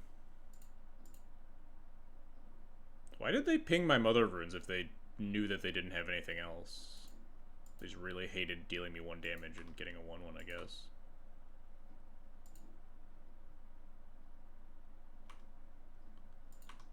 You once told me that it's important to be able to cast spells. We're casting spells. Look at all the spells we're casting. How to cast that land with the recent draw. What 3 we have 3 lands to play, right? We can't cast a 4-drop with 3 lands. I don't know if you know this, but most of the soul lands are even banned. I believe in this Mana Tithe. I don't, to the point that I'm like sitting here looking at this nesting bot and being like, should I have played this? Surely this Mana Tithe is gonna that they for sure 100% know about because they thought seized me earlier will get them. I think it's better to hold it up than it is to nesting bot here though, because the nesting bot just like doesn't matter.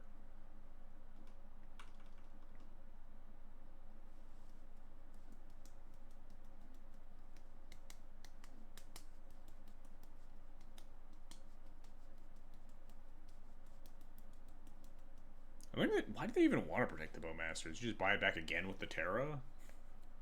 This way I'm not incentivized to like try to kill it. And I'm already down the Skull Clamp. They'll just mill it. Oh, nice. They milled nothing. We in there. Bowmaster should have just picked itself. Honestly. Just get the free 1/1. No attacks. Interesting. What the hell does that mean? Means they didn't want to do me 3 damage, I guess. Makes sense. I don't think this Mana Tithe is getting there. Alright, chat. There's a white source for sure on the top of our deck. Definitely not a colorless source. White source for sure. Damn.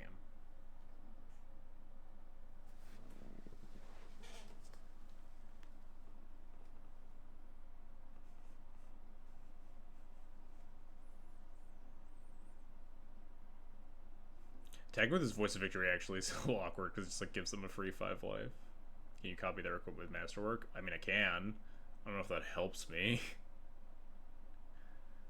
We can copy the Greaves and give the nesting bot haste. Yes, thank you, chat. It might be good for like the turn that we could eventually play Cloud and then Greaves it and then GT it after we play Parallax Waving to kill the Draenith.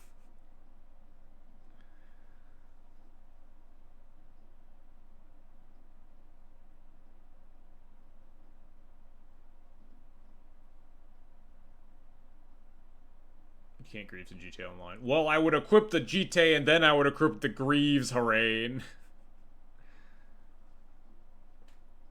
I should take game action so I'm like just faffing about. It's not what I said. Shut the fuck up.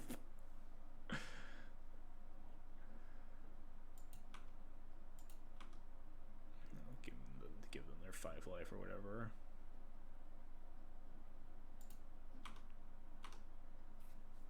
I think they should just block with one of these warrior tokens with the Orcish Bowmaster.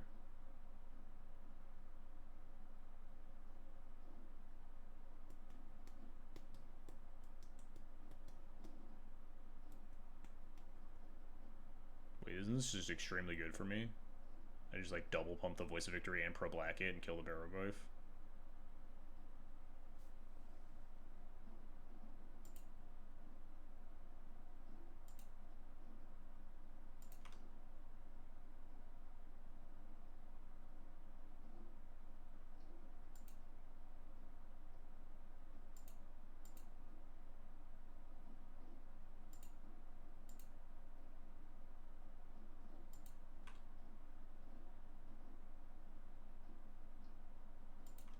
Can't cast spells.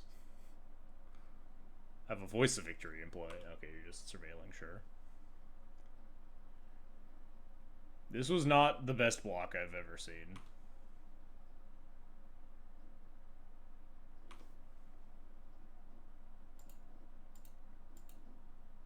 Yeah, they can't bring back the Goyf because it's a 5/6.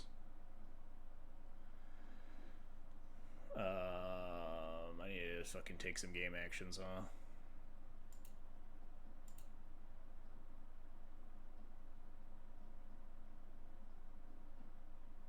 Just kill Arena.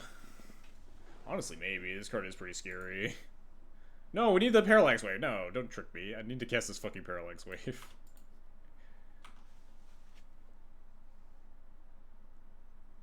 I think the likelihood that I draw a white source is greater than the likelihood of my opponent draws a really scary thing to Arena Florian.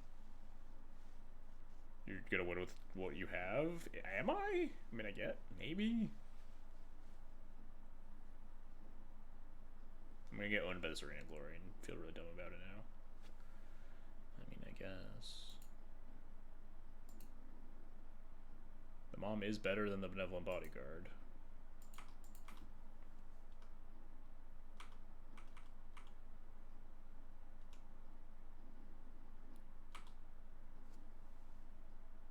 Oh, damn. Wait, no, yeah, damn.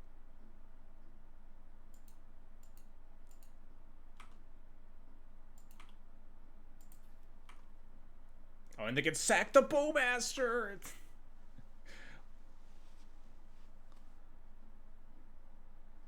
What's this Terra do? Her best? Her best is pretty good here, given our mana situation.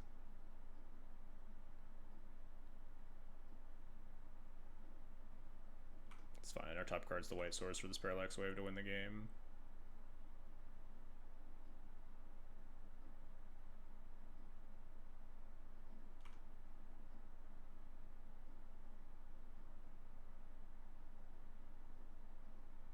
No!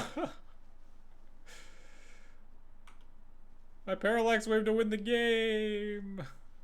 Oh, we can kill with the GTA. It's fine. It's fine. It's fine. GTA just kills it. It's all good. Surely they'll take the tithe.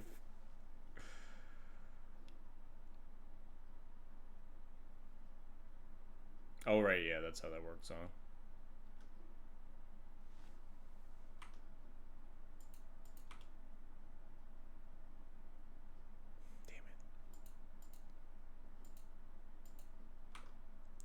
They're not scared of 2 GTAs? Dang. Almost outsmarted them. So we can kill the Dranith and cast the Cloud, I guess? Oh, cool. They're just letting me keep a GTA counter, too. Oh, I guess they get to do something here? No, they just ping me.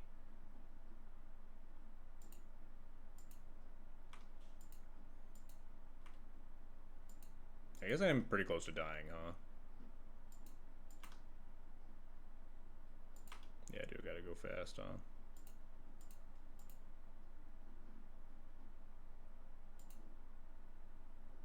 Trance doesn't seem like the biggest problem. Feels like the biggest problem that I can answer, right?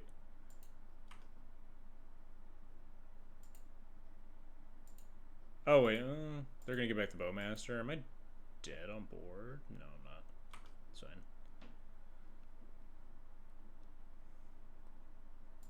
I think the biggest problem is that I'm just gonna fucking die. And I don't really have a lot of recourse in that respect.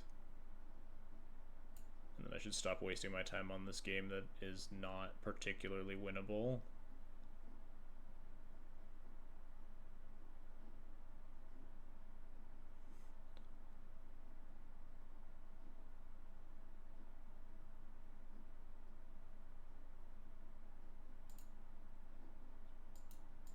It's a dumb grab. Oh shoot, I should have equipped the... I'm just wasting my mana. I needed to equip the cloud, whatever.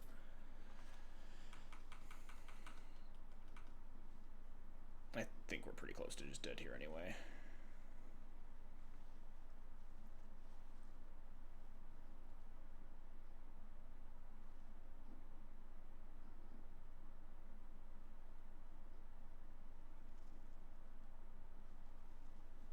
It's fine.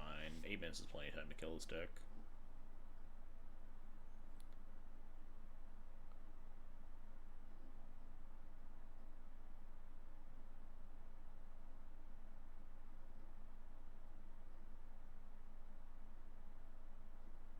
Maybe I was supposed to take Edge of the Arena Glory after I didn't equip the Cloud. Masterwork should enter as a non-legendary copy. I mean, if it was printed in like 2020 or later, it probably would.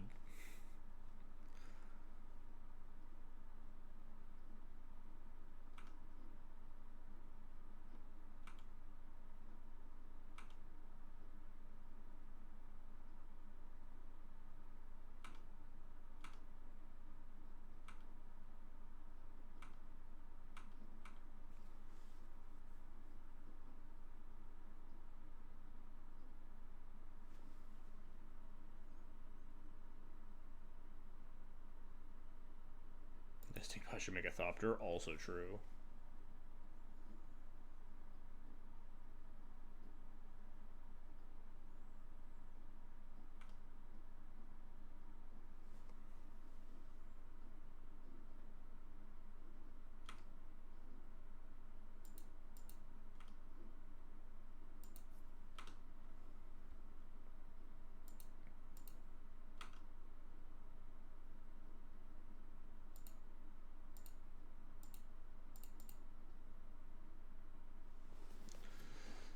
I guess pro black.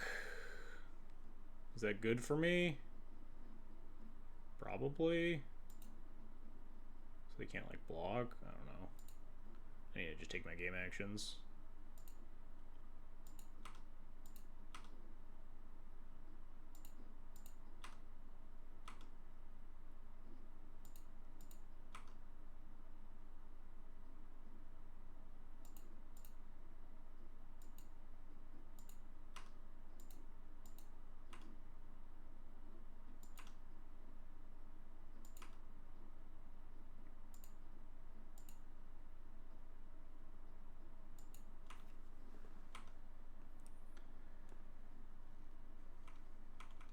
Just kill the Terra in combat.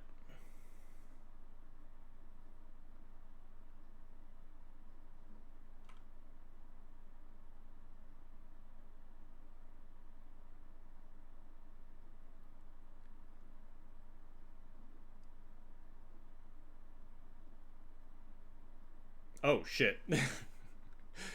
I didn't think about that. Oopsie. That might be not great. I should have definitely pinged that Orcish Bowmaster. They also almost didn't think about it.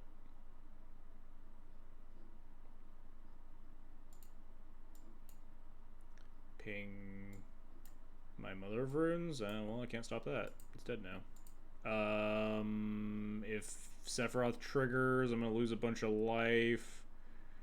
I have to ping the Terra though, so yeah. We might just be dead or close to it. I feel like just attack all or something. We might be dead to the Sephiroth, honestly. Maybe not. Maybe yes. Well, we'll see. Not my problem.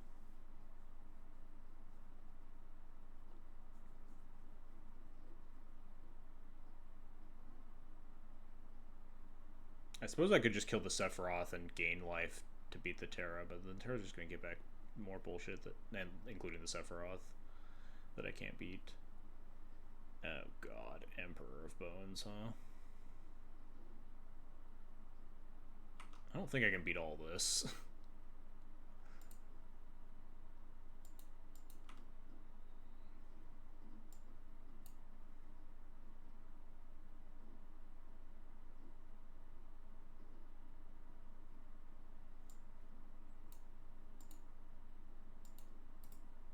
Yeah, I'm not gonna try to think about it. I don't think I win there. I mean, win. Better odds of winning my game 3.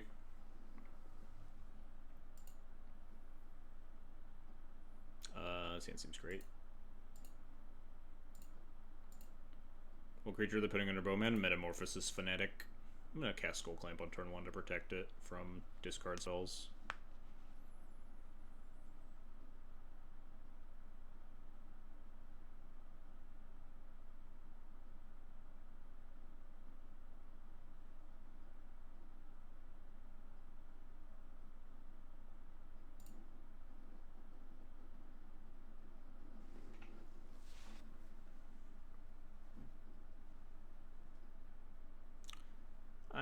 Any Final Fantasy VI fans know why Terra, like, just gives herself flying every combat? I assume it's some, like, flavor reason why she doesn't just, like, have the flying on your turn text or something.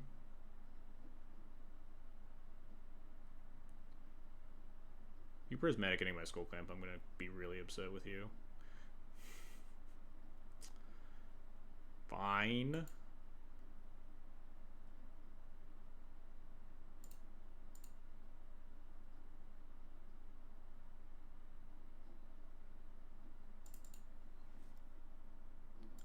She flies. She doesn't fly though. She flies on your turn. Why? But like, I get that she can jump, but Sid can also jump, but he doesn't have at the beginning of combat jump. He just says on your turn he has flying.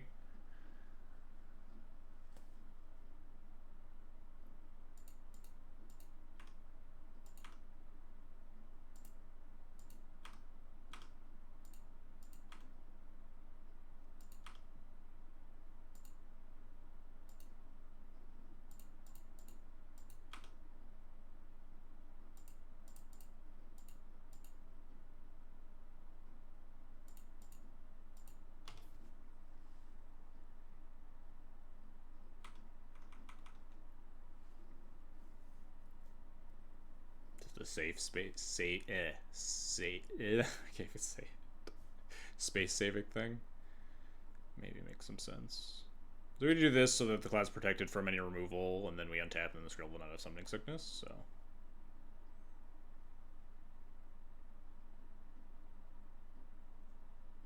I'd also shatter my GT. Not just Bob, sure. Do I play around free removal as the thing here? If we'd drawn a land, we could have just had it all, huh?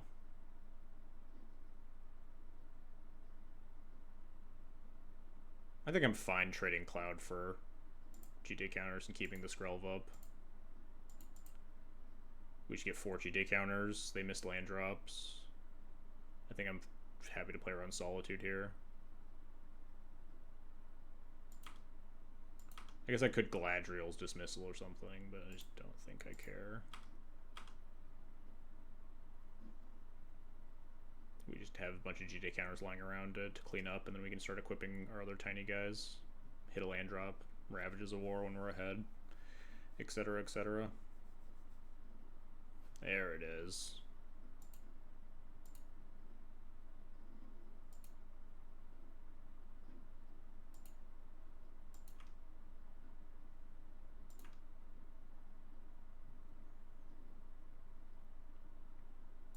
Rewarded for playing smart.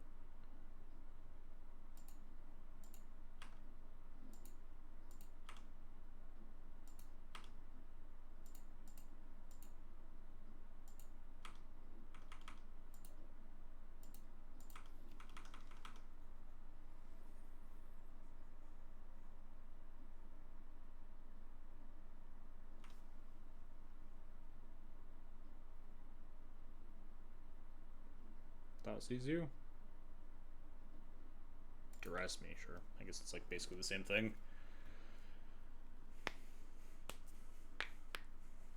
If I draw a land, we'll play voice. If not, we're just equipping and attacking and pinging down the giver.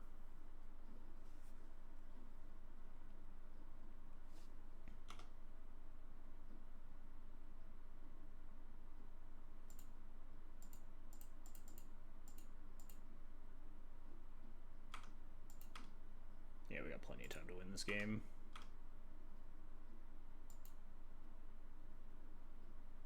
Okay, sure. I only use one counter, I guess.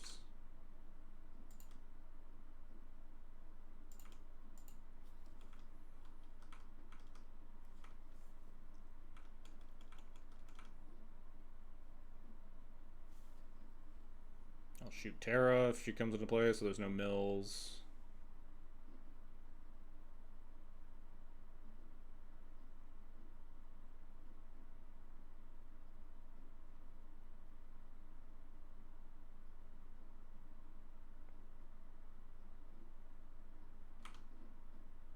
Classic GTA game. Yup, that's for sure.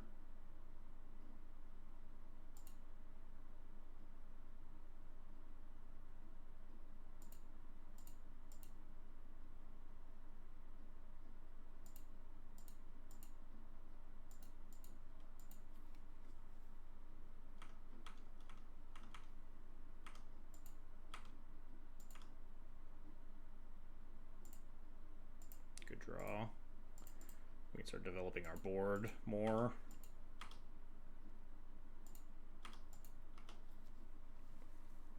The kind of game demonstration of why it's banned in modern. Yeah, that definitely tracks. GTA games are really fucked up when they happen. We'll probably fell you into Cloud. Or we'll just Parallax Wave, I guess.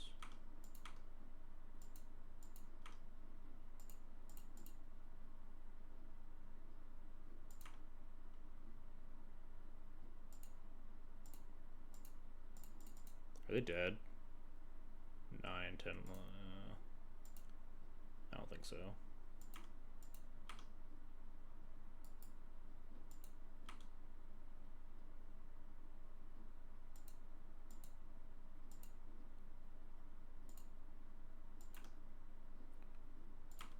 Five plus 8 plus...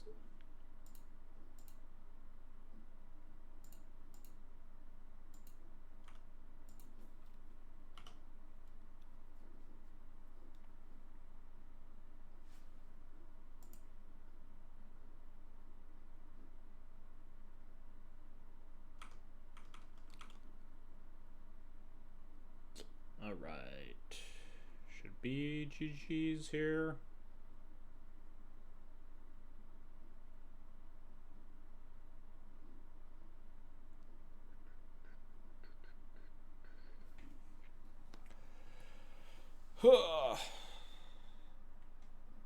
Orcish Bowmaster. You got it, opponent. You know what? No. Mega gets to live.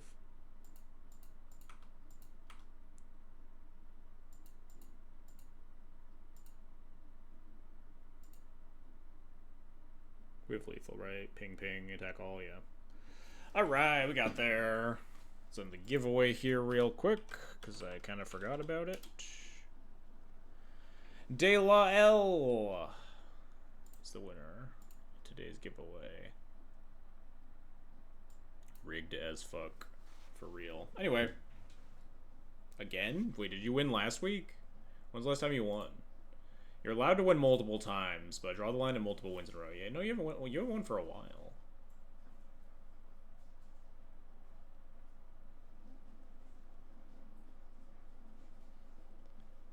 When was the last time you won? I'm not even seeing you.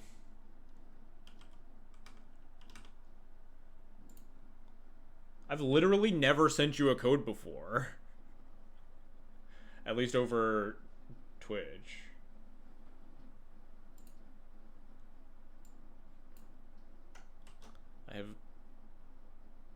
I've literally never once whispered you a code, but there you go. Enjoy playpoint code. Anyway, had a lot of fun today. We did a little bit of losing. We were like just not in a good headspace, I guess. We made some like pretty critical errors in our matches against the Terra Reanimator deck and Spider-Man 2099, whatever that guy's called. But I don't know, Cloud's still good. We got to play against some cool stuff that like I didn't have a lot of experience against, so it's good to like start shaping how I want the matchup to play out versus the 2099 deck. Starting to get more of a feel for that. Maybe we edit the deck list a little bit. Maybe we add the Unexpectedly Absent back in. Maybe try to figure out if there are any other moderately playable instant speed removal spells. Euharis, yeah, that guy.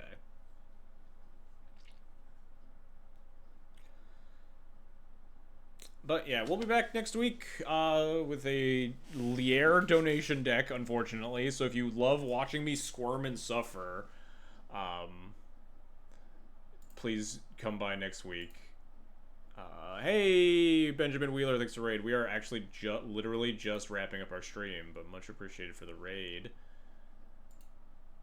Thanks so much. I will send you all off on in another destination, but yeah, Lier's gonna be a disaster. For those of you that are familiar with my stream from long ago, my brain just does not operate on a combo axis. I did like a charity stream, and like the top of it was Doomsday League, and it went horrible. There was a lot of like sweating and fucking up and like just being abjectly miserable. So if you love to watch people suffer, come by next week. It will be certainly something, and then we'll go back to playing some Cloud, playing some other stuff, bouncing around, the usual. But thanks for watching, everybody. Hope you had a good time. Good luck out there to anyone that's going to be at Eternal Weekend this weekend. American Eternal Weekend starts Thursday. I will not be going because I'm not happy about Legacy, and there's no Dual Commander play Azusa next time. I'll go back to Azusa at some point. I'm gonna try to like balance it out with like different, obviously going back to Cloud. So like maybe a couple weeks down the road, I'll try out your list. I think Azusa's like obviously really, really good. Certainly one of the top decks in my mind.